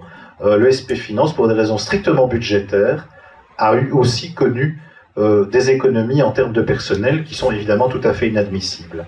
Sur le data mining, c'est-à-dire le choix des dossiers par logiciel, par programme informatique, moi je vais être très clair, il faut absolument changer de cap. Il faut absolument changer de cap. Il faut faire autre chose, il faut faire autrement. On est à 1 an de la fin de la législature, l'obtenir politiquement, ça me paraît difficile. Par contre, on peut rentrer dans un processus d'interpellation du ministre des Finances pour lui demander de fournir des chiffres. Quelle est l'évolution des statistiques entre l'ancienne méthode, la nouvelle méthode, etc. Mais il est inconcevable qu'on ait retiré une quasi totale autonomie ou possibilité pour les agents de choisir leur dossier. Il est vrai qu'à certains endroits dans le département, il y avait des problèmes. Donc le facteur humain, il peut être positif ou négatif. Il peut être positif quand vous avez un agent qui se dit « j'ouvre un dossier, je vois qu'il y a un problème, je le fais ». Il peut être négatif parce que vous avez quelqu'un qui ne fait pas son boulot. Il ne fait pas son boulot pour des raisons parce qu'il est un peu fainéant ou qu'il s'en fout. Il ne faut pas imaginer que tous les agents sont vertueux. Il y a énormément, et la majorité des agents sont vertueux, mais vous n'empêcherez jamais que ce soit dans une administration, une entreprise privée, une ASBL, une ONG, qu'il y ait des gens qui soient moins vertueux que les autres, et parfois même des choses peut-être un peu plus graves. Il y a eu dans certaines directions régionales vraiment des poches, malheureusement, de collusion, il faut dire les choses. Mais ça, je veux le dire, mais c'est marginal, évidemment, c'est marginal. Donc ma thèse fondamentale est de dire qu'il faut redonner de l'autonomie aux agents, parce que les agents du FIS sont des gens qui font très bien leur boulot, des gens qui sont extrêmement compétents, qui n'ont pas nécessairement les moyens et les grands cabinets d'avocats, mais qui font tout pour se former et être à jour dans leur formation et dans leurs connaissances. Et donc, on doit pouvoir leur faire confiance dans le choix des dossiers. Ça, c'est le premier élément. Deuxième élément, c'est les aberrations de ce système. Un agent des finances me confiait que le programme informatique lui demandait de contrôler une société parce qu'il y avait une diminution de chiffre d'affaires. Effectivement, donc il y avait sur les 3 dernières années un chiffre d'affaires à peu près constant, et puis la 4e année une diminution du chiffre d'affaires. Il va contrôler la société, en fait c'est parce que le gérant est tombé malade, il a chopé un cancer, a démarré la chimio, etc. Il ne pouvait plus faire tourner sa boîte. Eh bien, il a été quand même une demi-journée vérifier ce qu'il en était. Ça ne va évidemment pas. Alors, est-ce qu'il faut complètement supprimer le choix des dossiers par programme informatique? La réponse est non. La réponse est non. Moi, je crois que on peut continuer à avoir une base de données et un choix par critère de dossiers en disant tiens là, attention, alarme, à vérifier. Mais on pourrait très bien aller dans un système où il y a une part de choix par programme informatique et il y a une part de choix plus relevant de l'autonomie des agents. Ça me paraît vraiment fondamental. Alors, je voudrais néanmoins apporter un petit bémol, c'est qu'on a dégagé une enveloppe de 20 millions d'euros pour faire des recrutements supplémentaires à l'inspection spéciale des impôts et à l'inspection sociale. Ces 300 agents sont en cours de recrutement. On les affecte donc prioritairement au dossier de grande fraude fiscale. Il y a juste un problème qui a été décidé à un moment donné par le management et une fois que c'est enclenché et une fois qu'on s'en rend compte au plan politique, pour revenir dessus, c'est du boulot, mais enfin on le fait quand même, on essaie de l'ouvrir les yeux et de faire notre boulot parlementaire, c'est qu'ils ont procédé à des recrues de nouveaux, pas expérimentés, et on les affectait directement à la lutte contre la grande fraude fiscale. Donc ça ne va pas. Ce qui a toujours fait la richesse de l'inspection spéciale des impôts, c'est un mélange entre les anciens et les plus jeunes. Si vous ne mettez que des plus jeunes, il n'y a pas le savoir-faire. Il faut mettre des expérimentés. Les expérimentés, ils ont les techniques de contrôle, ils vont donner les 2-3 trucs qu'il faut dans un gros dossier en disant écoute, tu dois suivre les circuits financiers, c'est là que ça se passe, etc. Donc là, on va essayer de récupérer le coût. Cela étant, il n'y a rien de mal fait. C'est-à-dire que les agents qui ont été affectés à l'ISI peuvent se retrouver dans un centre de contrôle et remélanger avec des plus anciens au niveau de l'ISI, mais c'est vraiment important. Mais pour vous dire un peu l'autre état d'esprit, c'est passé inaperçu dans la presse. Moi, je me suis un peu excité là-dessus. C'est que la patronne de la police, dont j'oublie toujours le nom, c'est Madame Debol, oui. La patronne de la police, la directrice générale, a fait remonter une note vers Joël Milquet en lui disant il faut supprimer l'OCDFO. Donc l'OCDFO, c'est quoi? C'est un service spécialisé de la police fédérale qui s'occupe des grands dossiers de criminalité financière. Dans la criminalité financière, il y a aussi la grande fraude fiscale. Il y a d'autres choses, mais il y a aussi la grande fraude fiscale. Et elle disait, mais non, quelque part, ça peut être disséminé dans les différentes directions, etc. Et donc, assez rapidement, Joël Milquet a compris que ça ne pourrait pas se faire. Donc, on a essayé de mettre de la pression pour que ça ne se fasse pas, et ça ne se fera pas, heureusement, mais c'est pour vous dire l'état d'esprit à certains moments. Le troisième point sur lequel vous souhaitiez que je réagisse, c'est l'international et l'européen, évidemment, que pour les grands dossiers de fraude, c'est aussi à ce niveau-là que ça se passe. Donc les grands dossiers de fraude aiment le transit par l'étranger, pour une raison très simple, ça permet l'occultation. Pour les amateurs de Star Trek, les vaisseaux Klingons, voilà. Je ne sais pas s'il y a des connaisseurs, non, je suis le seul visiblement. C'est l'occultation, il faut occulter une opération. Donc autrement dit, pour qu'une fraude réussisse, il faut vraiment qu'elle soit le plus longtemps possible, je dirais, méconnue. Il faut vraiment créer des écrans, comment vais-je dire, des couches successives qui engendreront à un moment donné une occultation. Et donc, évidemment, le recours à l'international est là la voie privilégiée, en particulier les territoires qui offrent peu de coopération. Car n'oubliez jamais que ce qui fait un paradis fiscal ou un paradis bancaire, c'est pas simplement le niveau d'imposition. C'est pas juste ça. C'est le fait que ces pays ne coopèrent pas. C'est-à-dire que ces pays, si on leur envoie une demande d'information, ils ne répondent pas. Si on leur propose d'envoyer une commission rogatoire, je pense à des juges d'instruction, ou si une mission de coopération internationale au niveau administratif, ils n'en veulent pas. C'est ça aussi les paradis fiscaux et bancaires. Et donc, bien sûr qu'il faut pouvoir appréhender les choses au niveau international. C'est la raison pour laquelle ce qui se passe pour le moment au niveau européen, qui est d'amener les Luxembourgeois et les Autrichiens à rentrer avec les autres États européens dans un système d'échange automatique d'informations bancaires, est évidemment fondamental. Les Luxembourgeois et les Autrichiens ne veulent pas. Eux ne veulent pas donc transmettre d'informations aux autres États sur les avoirs détenus sur leur compte bancaire, en prenant comme argument qu'il y a la Suisse, qui elle ne coopère pas et qui se situe en dehors de l'Europe. Et que si donc eux le font, eh bien tous les avoirs vont aller en Suisse. Donc c'est un argument qui ne peut pas résister à l'analyse. On doit établir un rapport de force vis-à-vis des Autrichiens et Luxembourgeois en disant écoutez, maintenant vous n'avez plus le choix. Vous n'avez plus le choix. Vous devez vous mettre à table et échanger des informations avec nous. Parce que ce qui se dissimule chez vous nous coûte de l'argent dans nos recettes fiscales à nous. Il faut faire comme les Américains. Les Américains, ils tapent du poing sur la table et je dirais, les gens s'alignent. Les Suisses se sont alignés, d'autres États se sont alignés. Il faut établir un rapport de force. Cela étant, une fois qu'on a dit tout ça, il ne faut pas s'imaginer qu'on est resté évidemment passif au niveau du gouvernement. Moi, je crois que c'est un peu le drame, c'est l'élément positif du drame que nous vivons au plan de la crise économique budgétaire, c'est que aucun gouvernement, selon moi, depuis la fin de la Seconde Guerre mondiale, n'a certes été amené à trouver autant d'argent qu'aujourd'hui pour équilibrer les comptes, mais n'a été aussi loin dans le rééquilibrage de la fiscalité au niveau des revenus financiers et des revenus du capital. Je pourrais très sincèrement vous en faire la démonstration, ce n'est pas l'objet. Mais également sur le terrain de la lutte contre la fraude.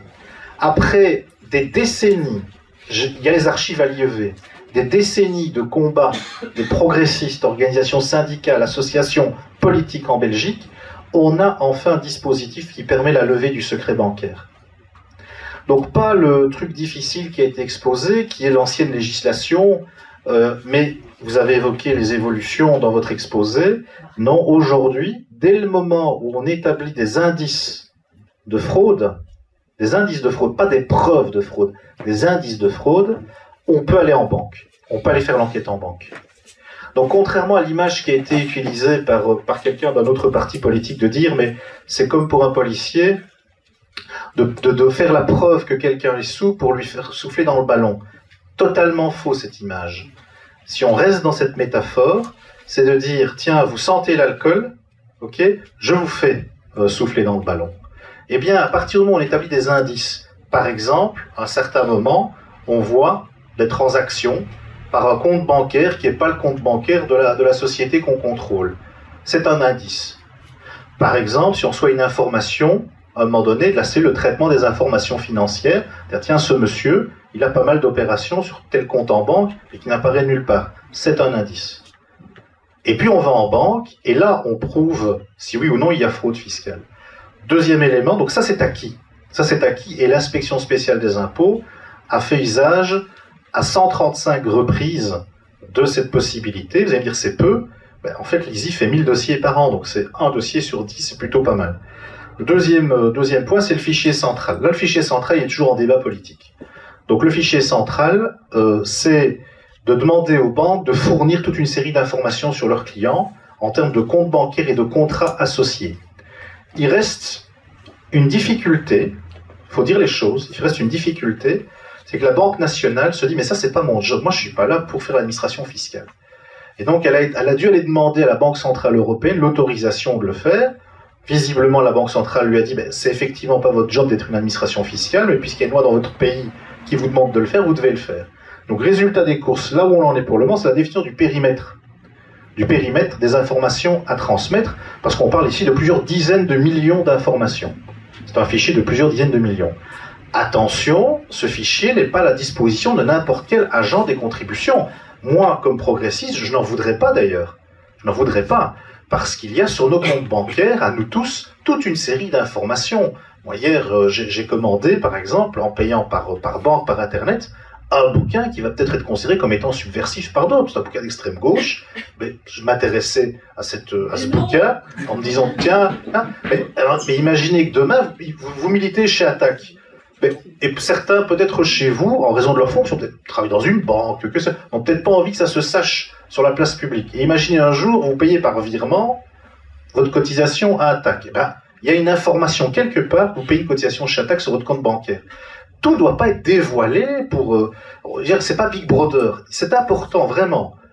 Apparemment, chez certains, mais non, c'est pas un problème, qu'est-ce qu'on a à cacher, etc. Je regrette, il y a des éléments de vie privée.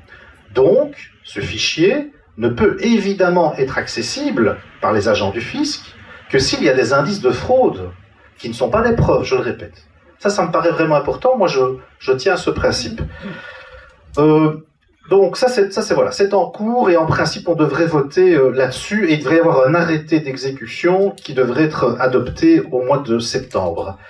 Autre élément, autre avancée très importante, c'est la fin des titres aux porteurs. Ça date évidemment du début des années 2000, mais vous n'imaginez pas le bras de fer que ça a été au sein du gouvernement pour obtenir cela.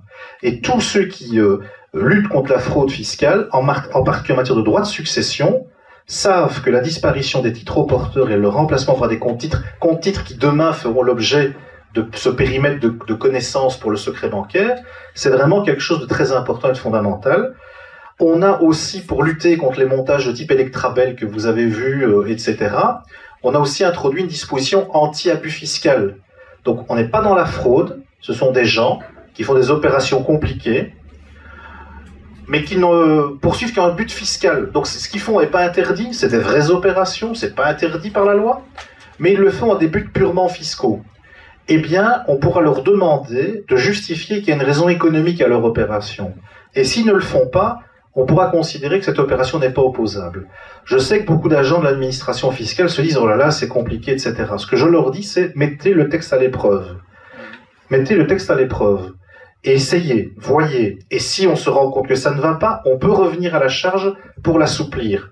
Donc autrement, mais c'est une des recommandations de la commission d'enquête fraude fiscale, une des premières qui a été mise en œuvre, comme la levée du secret bancaire. Et donc nous, on est là pour veiller à ce que ce soit vraiment praticable. Moi, je pense que oui. Je pense que oui. Et pour moi, le meilleur argument de cela, c'est que les avocats d'affaires, etc., s'excitent pour faire décolloquer des séminaires, en veux-tu, en voilà, pour essayer de comprendre cette mesure et de voir comment y répondre. C'est que, fondamentalement, il y a là quelque chose qui bouge. On a également introduit l'obligation de déclaration de toutes les transactions qui ont un lien avec un paradis fiscal. Sur le problème de la liste, en tout cas, madame, je peux vous dire, moi, que la liste des paradis fiscaux, qui concerne certains régimes fiscaux parmi les plus importants, comme les dividendes déductibles, n'est pas mise à jour depuis 2003. Donc Renders s'est couché dessus, si je puis dire, pendant très longtemps, et son successeur n'a pas fait mieux. Et donc ça, moi j'ai interpellé au Sénat à ce sujet, et on nous promet, dans les semaines qui viennent, une nouvelle liste. Il va de soi que si je ne l'ai pas dans un mois, je repars à la charge. On a également renforcé la loi sur le blanchiment d'argent, ça c'est très important. La loi sur le blanchiment d'argent est une autre façon d'arriver sur la fraude fiscale, parce que la loi sur le blanchiment d'argent, qui oblige les banques à dénoncer des informations, elle est d'application également si la source du blanchiment, c'est la fraude fiscale, la grande fraude fiscale. Et là, on a assoupli les textes pour élargir le champ d'application, c'est vraiment important. On a également obligé à déclarer les contrats d'assurance vie détenus à l'étranger. Ça, c'est très important parce que au Luxembourg, par exemple, où ils sentent quand même un petit peu le danger arrivé de l'échange d'informations, nombreux sont ceux qui ont transformé leur épargne sur des comptes en produits d'assurance. Donc ça permettrait de contrer cette mesure. Mais c'est ce qui me fait dire également que les Luxembourgeois, fondamentalement, sont des gens qui nous sont nuisibles, voilà, hein, j'ose le dire, à plus d'un titre, parce que fondamentalement, ils poussent leurs clients à transformer leur épargne en produits d'assurance pour échapper à ce futur système d'échange d'informations qui se profile. Je n'ai pas le temps de vous parler, pour laisser un espace au débat, je n'ai pas le temps de vous parler de tout le problème de la loi Franchimont. Donc la loi Franchimont qui est née dans la foulée de l'affaire Dutroux et qui avait pour objectif louable de donner plus de droits, si vous voulez, dans une procédure d'instruction, demander des devoirs d'enquête parlementaire, etc., est utilisée de manière abusive par les défenseurs des gens qui sont inculpés de grande fraude fiscale pour attendre le dernier moment et demander des devoirs d'enquête complémentaires, mais ça peut être des commissions rogatoires au bout du monde, ce qui retarde évidemment les procédures. J'ai déposé une proposition de loi pour lutter contre ces abus, mais je risque de me faire allumer politiquement, parce qu'évidemment, les avocats vont dire, oui mais attention, comment vais-je dire, il y a aussi les petites victimes qui ont aussi le droit de demander des devoirs d'enquête complémentaires. Donc voilà, mais enfin en même temps, il faut savoir ce qu'on veut, et il faut pouvoir prendre des risques quand les enjeux sont fondamentaux. Voilà, j'ai vraiment fait un large tour d'horizon, mais je ne peux pas rentrer plus dans les détails, je veux bien rentrer après dans les détails. Laura, est-ce que tu souhaites ajouter quelque chose ? Eh bien, merci.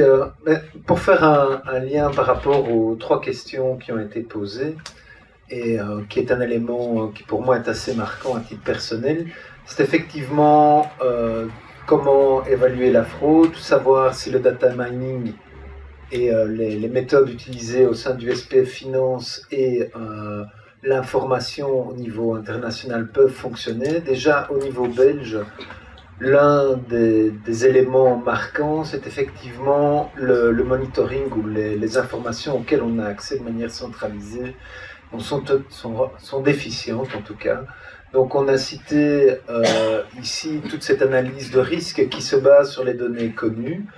Comment fonctionner effectivement de manière efficace quand toute une série de revenus ou de pans de recettes ne sont pas centralisés ou pas connus. On ne va pas aller plus en avant sur ce qu'est le précompte mobilier libératoire ou d'autres types de mécanismes similaires. Mais c'est l'un des points fondamentaux pour qu'un système puisse bien fonctionner, ou qu'on oriente de manière correcte les agents, ou qu'on puisse évaluer de manière correcte, en tout cas de manière un peu plus précise, la fraude fiscale. Le tout est déjà d'avoir les données nécessaires. En fait, on ne peut pas imaginer qu'une entreprise, pour faire le parallèle, puisse estimer qu'elle fonctionne bien ou pas bien sans avoir une donnée suffisante sur toute une série de pans, sur tout un pan de recettes. C'est une première chose. Alors juste quelques petits points de précision par rapport aux avancées qui ont été faites, parce que on ne va pas reprendre ligne par ligne toutes les choses qui ont été faites et il reste beaucoup de choses à faire. Mais c'est vrai que depuis la mise en place de la commission et des différentes mesures qui ont été avancées, il y a aussi quelques mesures peut-être moins connues, mais qui ont un impact non négligeable. Je reprends l'exemple que tu as cité avec Electrabel, qui s'appelle en fait le double dip, donc avec les intérêts notionnels et la déduction des intérêts. Cette mesure a été aussi contrecarrée, par exemple, par la mesure dite de sous-capitalisation, qui évite effectivement de faire ce montage en pompant tous les capitaux, tous les fonds propres d'une entreprise vers une autre et de redéduire tous les intérêts. Ce sont des mesures comme ça qui ne sont peut-être pas médiatiquement portées, mais qui sont à chaque fois des mesures correctrices de comportements excessifs. Alors, aussi, par rapport à l'international, il y a une mesure, les accords Rubik qui avaient été mis en avant. C'est vraiment quelque chose, d'ailleurs, un écrit a été fait au sein de l'IEV pour dénoncer cet accord Rubik et montrer le mécanisme mis en place par le Luxembourg et l'Autriche en accord avec la Suisse pour garder cette espèce, ce secret bancaire et cette non-volonté d'échange d'informations. Et on voit vraiment que ces accords Rubik est vraiment une politique et une stratégie concertée pour limiter au plus possible l'échange d'informations. Ce que l'on peut constater effectivement avec l'Offshore Leaks, les différentes avancées qui ont été faites médiatiquement pour mettre en avant les abus du système au niveau international et national, c'est qu'à l'heure actuelle, c'est au devant de la scène, et notamment maintenant par rapport au Conseil européen qui doit avoir lieu demain, on verra ce qu'il en sortira exactement, mais toute une série de mesures de manière à augmenter l'échange d'informations, je reviens sur mon début, information, l'échange d'informations automatiques vont être poussées, voir ce qui va en ressortir, c'est un autre débat, mais en tout cas il faut continuer à mettre la pression et agir à chaque niveau pour que ces éléments continuent à être mis en œuvre, car par rapport à la perte d'agents, par rapport à la complexité des structures mises en place, une seule solution peut venir faciliter le travail de tout le monde, c'est l'information automatique, facile d'accès dans le respect de la vie privée, bien entendu, mais l'accès à l'information.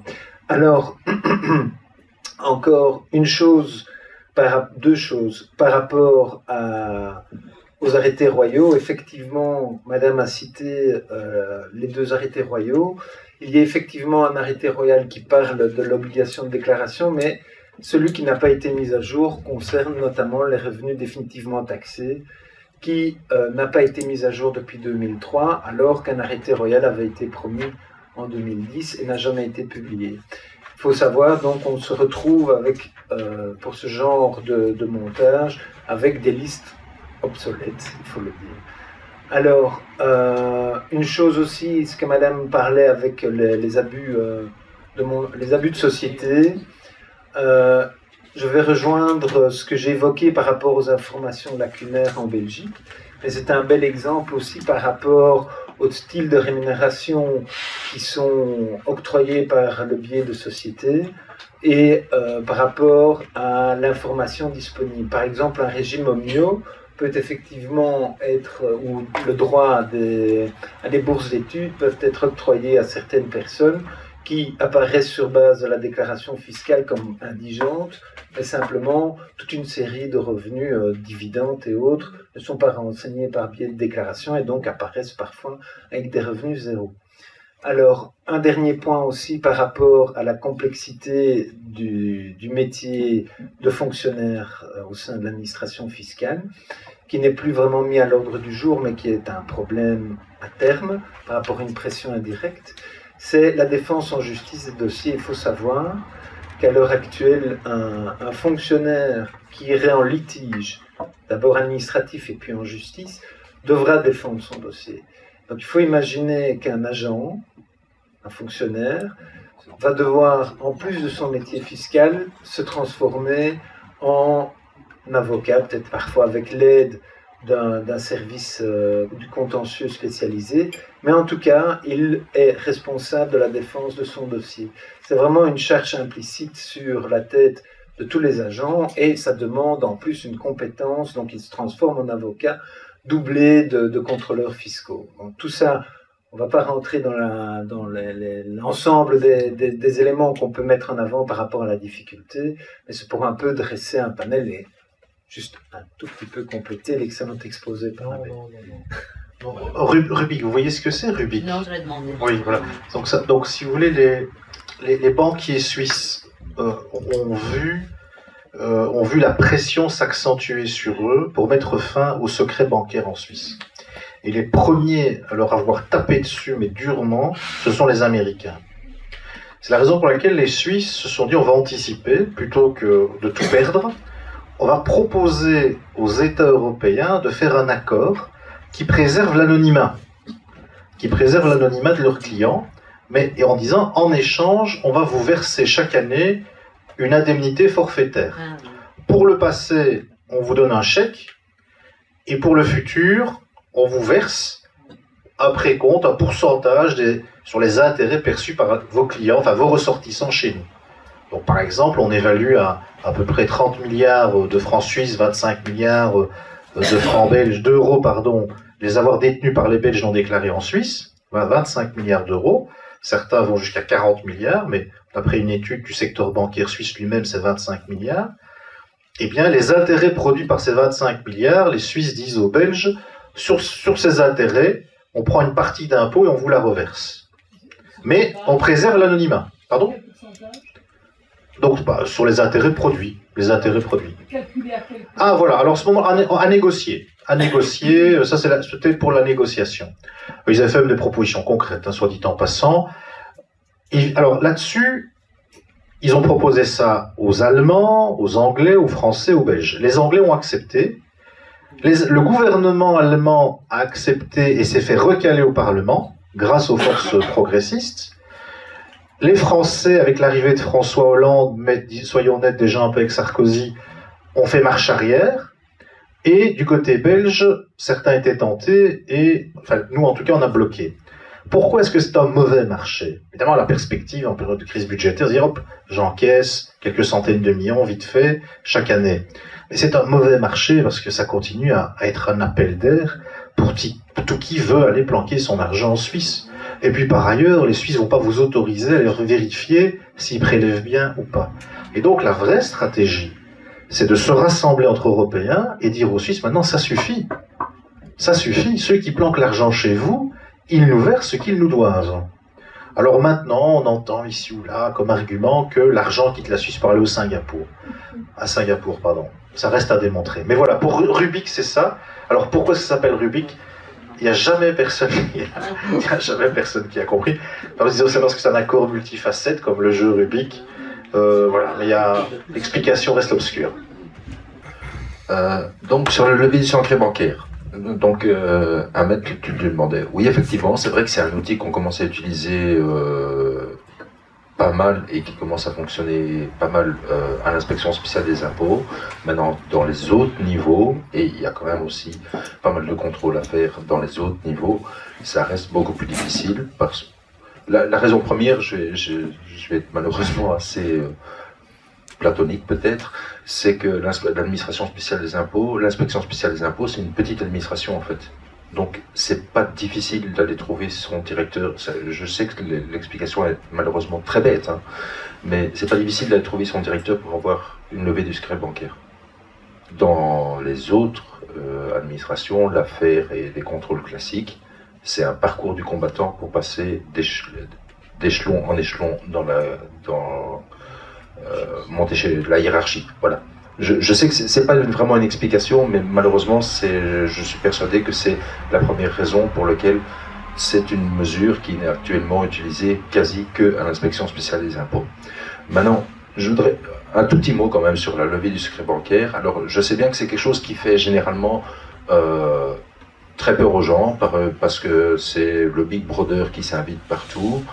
D'abord, je voudrais quand même rappeler que tous les fonctionnaires des impôts sont soumis au secret professionnel. Il est aussi dur et on est aussi soumis à la loi pénale sur le secret professionnel. Les personnes qui ont accès à ce genre de données sont clairement identifiées. S'il y a une information qui sort, on peut très facilement être poursuivi, y compris au pénal. D'abord, professionnellement, c'est une faute grave, c'est la porte.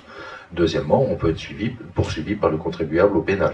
Si on commence à dire que M. Lawesh a pris sa carte de membre chez Attac ou des choses comme ça. Voilà. Donc, il faut quand même pas non plus exagérer la portée de ça, et il faut savoir quand même que c'est le type d'information auquel ont accès énormément de services fiscaux dans le monde. Aux États-Unis, en France, en Hollande, ils ont très facilement accès à toutes ces données, quasiment comme à la télé, quoi. Voilà.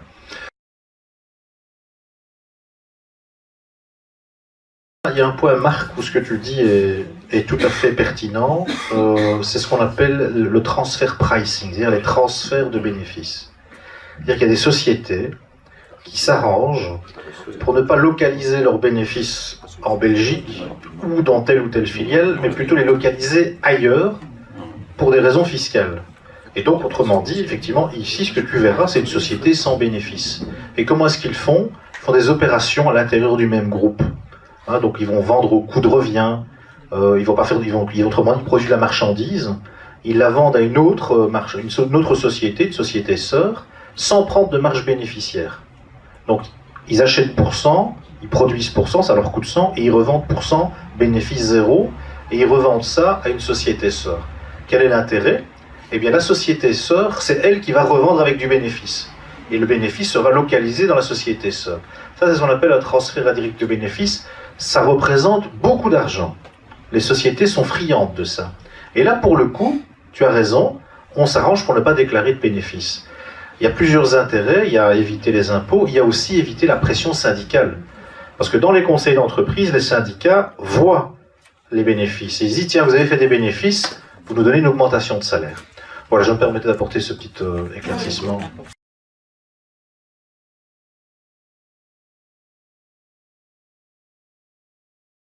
Notre ami de la FEF, voilà.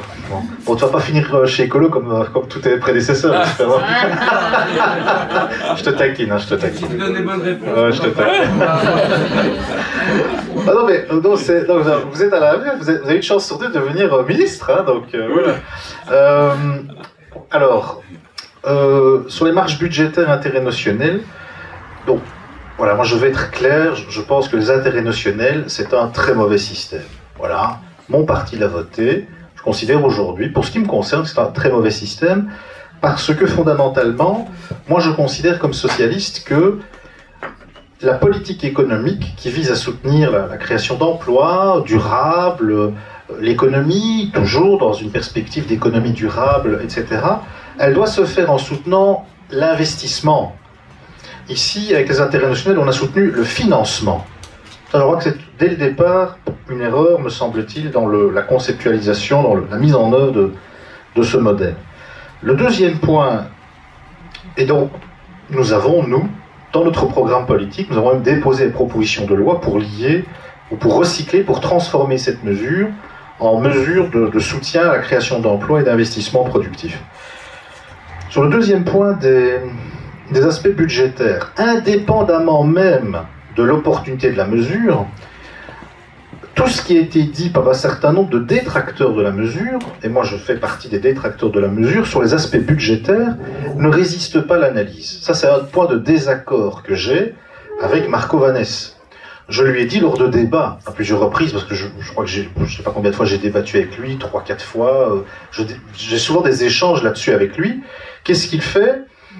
Il met en évidence le coût brut de la mesure. Autrement dit, qu'est-ce que ça coûte quand on regarde les statistiques dans le budget, qu'est-ce que cette mesure coûte? Et alors effectivement, on voit un chiffre important, plusieurs milliards d'euros. On se dit, mais enfin, voilà à nouveau un cadeau qui a été fait pour des milliards d'euros aux sociétés, au monde patronal, etc.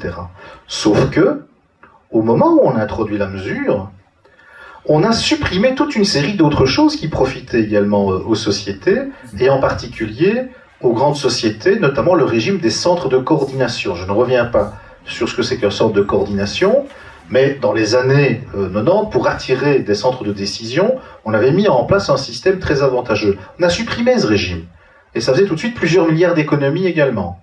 De la même manière, on a modifié la façon de calculer l'exonération des plus-values, ça rapportait aussi son paquet de sous. On a également mis en suspens la déduction pour investissement, et toute une série d'autres mesures qui devaient permettre à arriver à une neutralité budgétaire. Cette neutralité budgétaire ne s'est pas vérifiée. Donc ça, c'est peut-être le début de pouvoir donner raison à Marco Vanès. Le début. Mais de quoi parlait-on? On parlait d'une évaluation se situant entre 170 et 430 millions d'euros, selon la Banque nationale. La Banque nationale. Donc on est loin du coût de la mesure se chiffrant en milliards. C'est extrêmement difficile, lorsque quelqu'un balance un chiffre en disant ça coûte des milliards, de pouvoir déconstruire lorsque l'on a, par exemple, lors d'un débat télévisé, 10 ou 15 secondes pour le dire. C'est la raison pour laquelle, d'ailleurs, moi, quand on est en direct à la radio, là, je ne cherche même pas à faire la démonstration. Ici, j'ai l'occasion de le faire. Malgré le fait que le dérapage budgétaire n'est pas celui que lui dit, je pense néanmoins qu'il faut remettre en cause la mesure et la recycler complètement. Mais elle ne coûte pas ce qu'il dit qu'elle coûte. Si, mais pas à la Belgique. Je vais venir sur ce deuxième aspect.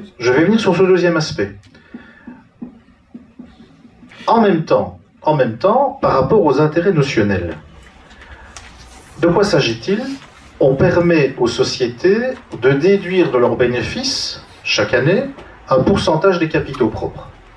C'est ça les intérêts notionnels. Quel pourcentage? Le taux des obligations linéaires, c'est-à-dire le taux que paye l'État quand il emprunte de l'argent. Et au moment où la mesure a été introduite, on était aux alentours de 3, quelque chose %. Aujourd'hui, ces taux sont de 2%. De 2%. Ça veut dire que le coût budgétaire de la mesure n'a cessé de diminuer. Et du côté de l'aile progressiste du gouvernement, on n'a pas attendu que le taux diminue. Le taux diminue, ça veut dire que la mesure a coûté moins cher. On a forcé la diminution. Et on a été rechercher 2,5 milliards sur les intérêts notionnels. C'est la raison pour laquelle, on en parlait tout à l'heure avec Laurent, il est vraisemblable aujourd'hui, mais on doit affiner les calculs, et moi je ne balance pas des choses caricaturales sans avoir vérifié, il est vraisemblable aujourd'hui que ce système, compte tenu de tout ce qui a été supprimé à l'époque, rapporte de l'argent à l'État. C'est saisissant ce que je veux dire. Sur quelle base vous pouvez calculer ça? Parce que nous avons supprimé toute une série de dispositifs qui coûtaient des milliards, qui eux n'étaient pas fluctuants, qui eux n'étaient pas dépendants de l'évolution de tel taux. Le régime existait, il coûtait. On a pris des mesures compensatoires. On a même, autre élément très important, restreint la portée du régime, restreint fameusement la portée du régime par toute une série de mesures, si bien qu'aujourd'hui, ce qu'il coûte au niveau brut est peut-être non seulement largement compensé par toute cette mesure qui avait été supprimée, par tous ces resserrements qui ont été faits, mais peut-être même que la balance est aujourd'hui positive pour les caisses de l'État. Voilà la thèse sur laquelle moi je travaille aujourd'hui, et je ne vais pas vous citer de chiffres, parce que ça doit être affiné, mais tout ça pour vous dire que sur ces matières-là, il est facile de lancer évidemment des slogans. Je répète, mon axiome de base, c'est qu'il faut sortir de cette mesure, il faut la recycler. Il faut soutenir l'investissement et l'emploi, et pas soutenir le financement prétendu de ces investissements, de ces emplois. Excusez-moi. Oui, mais juste quand même pour réagir là-dessus, je dirais, même si on montre qu'elle n'est pas plus défavorable, voire même moins défavorable que l'autre était contestable également, elle devait être supprimée également. C'est ce que j'ai dit. Donc c'est bien. Que les recommandations de la Commission ne sont pas plus mises en œuvre, j'ai l'impression. Mais tu n'as pas eu l'occasion de répondre à ça. Écoute, on a un tableau de bord avec Laurent sur la mise en œuvre des... Voilà, on a un tableau de bord, Tout ne demande pas forcément le fait d'adopter des lois, etc. C'est beaucoup de choses de réorganisation. Mais je dirais qu'aujourd'hui, on est entre 30 et 40% de l'ensemble des mesures, qui, je dirais, sont à la portée d'une décision politique. Voilà. Pour le reste, il y a toute une série de choses qui dépendent de l'international, de l'Europe. Mais on avance bien. Vous imaginez, sur 108 recommandations, arriver à un pourcentage aussi important, moi je trouve que du fait que les progressistes sont minoritaires en Belgique au niveau du Parlement fédéral, je trouve qu'on s'en sort plutôt pas mal. Voilà. Mais c'est mon avis personnel. Alors par rapport aux intérêts notionnels, je voulais juste apporter une petite précision. Juste la preuve que le système est quand même en dehors de budgétairement maintenant être en situation telle qu'elle l'a évoqué Ahmed. L'une des meilleures preuves qui montre que ce système et ce mécanisme est mourant, qu'il faut faire attention au slogan et qu'on a bien cadenassé, c'est même son père créateur qui commence à le décrier, à dire Coleman, qui dit il faudrait changer, et vient vers presque le programme de parti, et qui dit en fait voilà, il faudrait réorienter vers l'investissement, etc., et passer de l'autre côté du bilan. Je passe les détails, mais toujours est-il rien que ce critère montre qu'il n'avait pas anticipé le contexte économique, et effectivement les taux tels qu'actuellement présentés, on peut débattre sur l'utilité ou pas, ou la justification qu'il y ait des fonds propres, pendant qu'une société se finance sur fonds propres au lieu que par voie d'emprunt, mais le constat il est là. L'un des créateurs dit le système commence à montrer ses grosses limites. Et il faut faire attention à ce qu'on fait avec ça. Ne pas se foncer tête baissée là-dedans parce que pour le moment, les promoteurs sont occupés à le payer. Et maintenant, si on essaye de s'engouffrer sans utiliser des pistes de sécurité comme évoqué sur l'investissement et l'emploi, on risque de le repayer une deuxième fois. Il faut faire attention à ça, au slogan. Les libéraux disent souvent, s'il y a autant d'économies souterraines en Belgique, c'est parce qu'on paye trop d'impôts. Eh bien, tu as évoqué l'étude de Schneider, qui montre que dans des pays qui ont des niveaux de prélèvement obligatoires similaires aux nôtres, pays scandinaves en particulier, mais aussi les Pays-Bas, la France, le niveau d'économie souterraine est bien moins élevé. Donc ce qui, au fond, détermine le niveau d'économie souterraine, ça n'est pas le niveau de prélèvement obligatoire, c'est peut-être le rapport qu'ont les citoyens, le monde économique, avec les pouvoirs publics. C'est peut-être aussi des raisons sociologiques plus profondes, voire peut-être même des raisons qui tiennent aux histoires et aux traditions philosophiques des pays.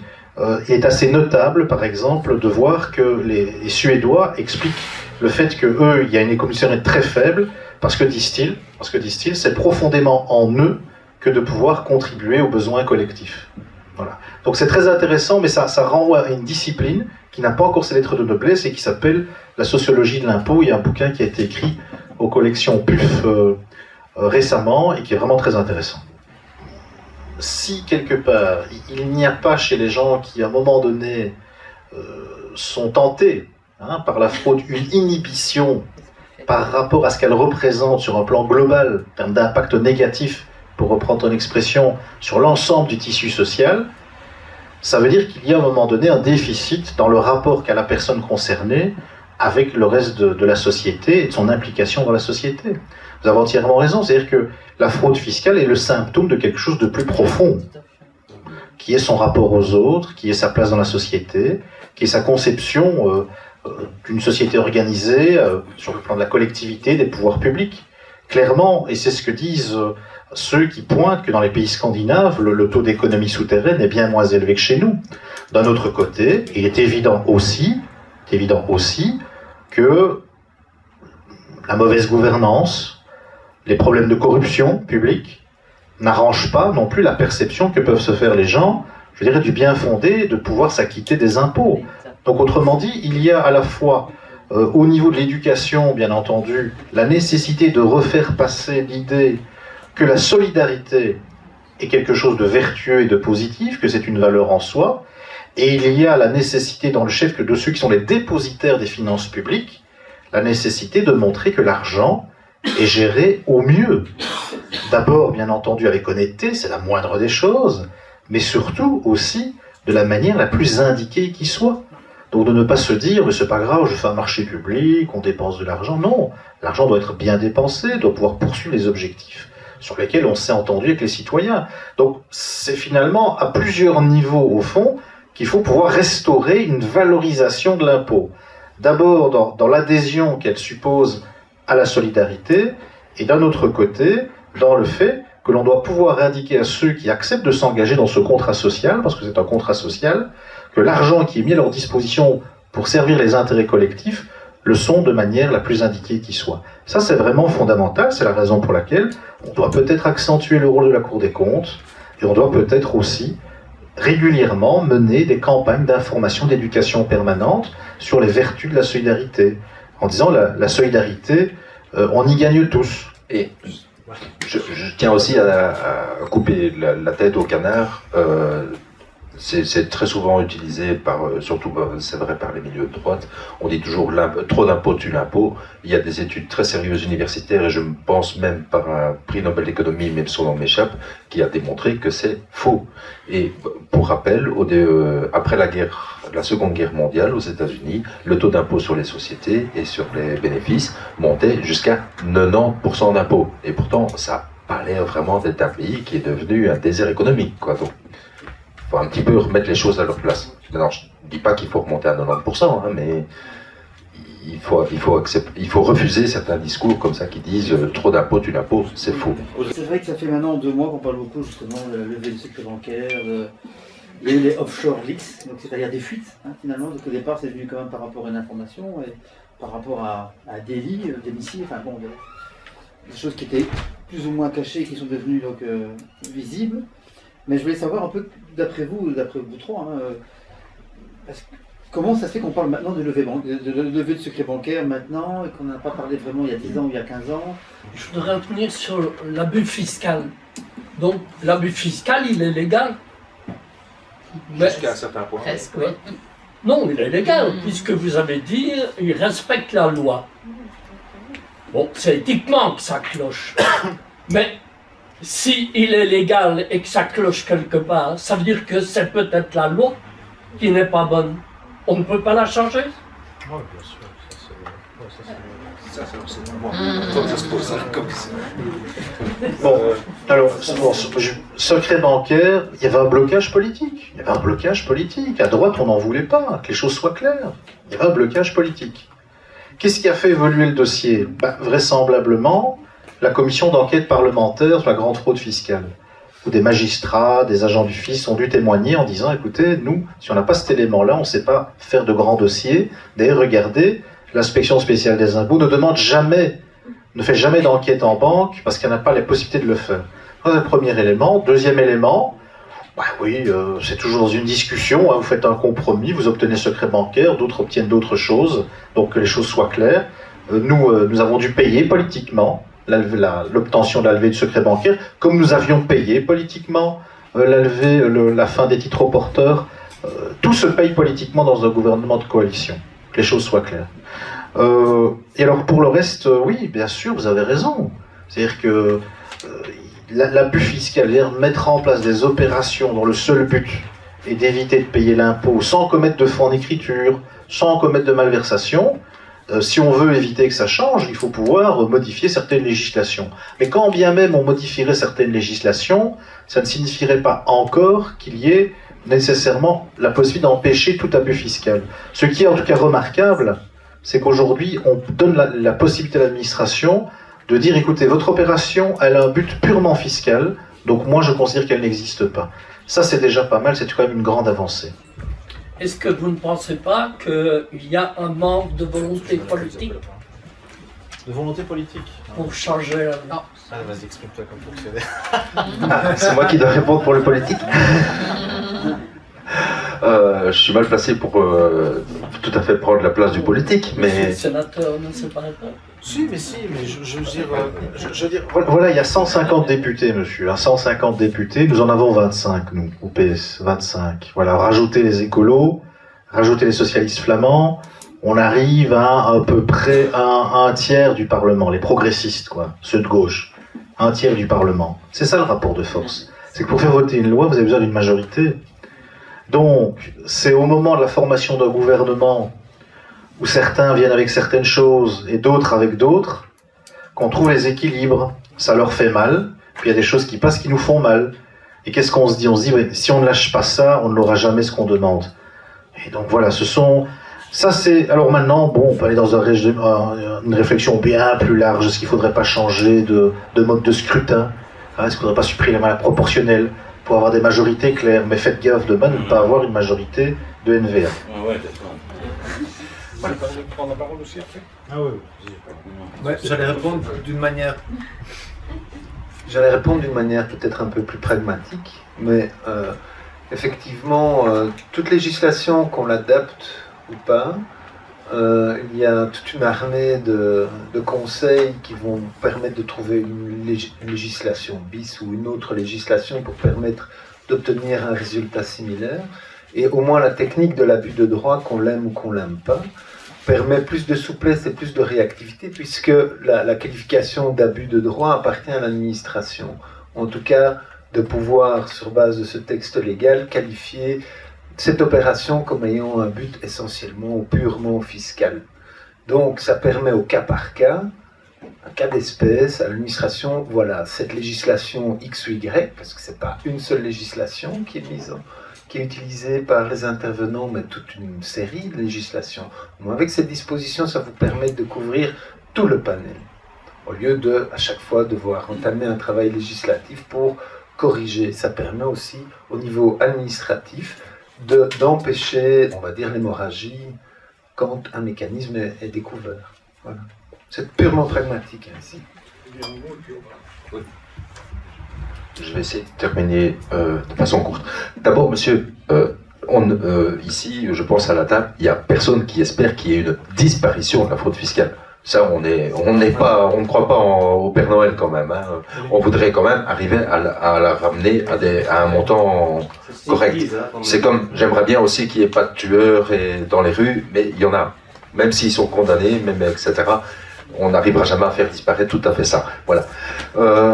Sur le deuxième point sur lequel on est intervenu, sur qu'est-ce qui a fait que, en fait, les offshore leaks, tout le phénomène de la fraude fiscale, etc., est devenu médiatique et politiquement intéressant. D'abord, je pense que, au point de vue des États, étant donné qu'actuellement, ils sont dans la plupart des États du monde entier sont avec des difficultés budgétaires, on a commencé à gratter les fonds de tiroir de plus en plus loin. Et du coup, c'est un point qu'à un moment, il est revenu...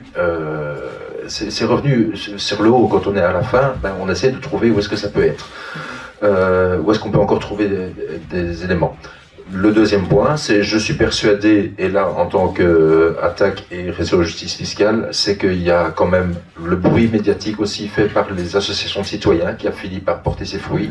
C'est très long, ça a été très petit, mais régulièrement de revenir sur ce point-là, je pense que ça a fini par porter ses fruits.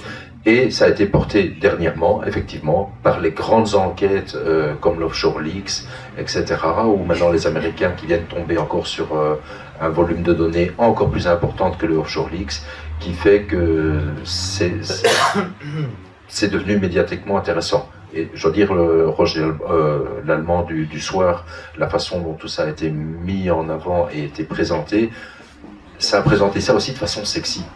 Je veux dire, médiatiquement, et du coup, les gens s'y sont intéressés. Et quand on parle de milliers de milliards qui sont planqués dans les paradis fiscaux, évidemment, pour le commun des mortels, enfin pour moi en tout cas, c'est quelque chose de complètement hallucinant. Et je ne vais pas dire que ça me fait rêver, mais on se demande comment c'est possible, quoi. Voilà. Et alors, le dernier point sur l'abus fiscal, monsieur. Vous dites qu'il faudrait changer les lois. Oui et non. D'abord, il y a effectivement une question de réactivité que le législateur ne saura jamais avoir. C'est très simple. Je lis certaines revues fiscales. Avant que les lois passent, dans les revues fiscales, on est déjà en train de discuter comment est-ce qu'on saura la contourner. Avant que... C'était facile, hein? J'ai pas dit que ce serait facile. Vous mais même déjà. Non. D'abord, moi, je suis pas parlementaire. Hein. D'abord, je suis pas parlementaire. Ça, c'est la première chose. Et deuxièmement, mais non, je les excuse pas du tout. Et deuxièmement, il y a des choses qu'on ne sera pas réglées par la loi. Je vais vous prendre un exemple tout à fait concret. Un dirigeant d'entreprise à qui sa société loue sa maison. Il faut calculer un avantage en nature. Une des parades qui a été prise et utilisée tout un moment, c'est on utilisait une personne écran. C'est-à-dire que la société louait à une deuxième personne et la deuxième personne louait au dirigeant d'entreprise. Tous ces contrats sont parfaitement légaux. Il n'y a rien à dire d'un point de vue légal. Seulement, c'est une construction fictive et on sait la combattre par la législation anti-abus fiscal. Voilà, ce sont des contrats légaux. Il n'y a rien à faire d'un point de vue légal sur la chose. On ne peut pas empêcher que quelqu'un loue, sous-loue, reloue entre personnes. Mais du coup, le dirigeant d'entreprise n'était plus taxé sur l'avantage en nature du fait que la société mettait à disposition un bien immobilier.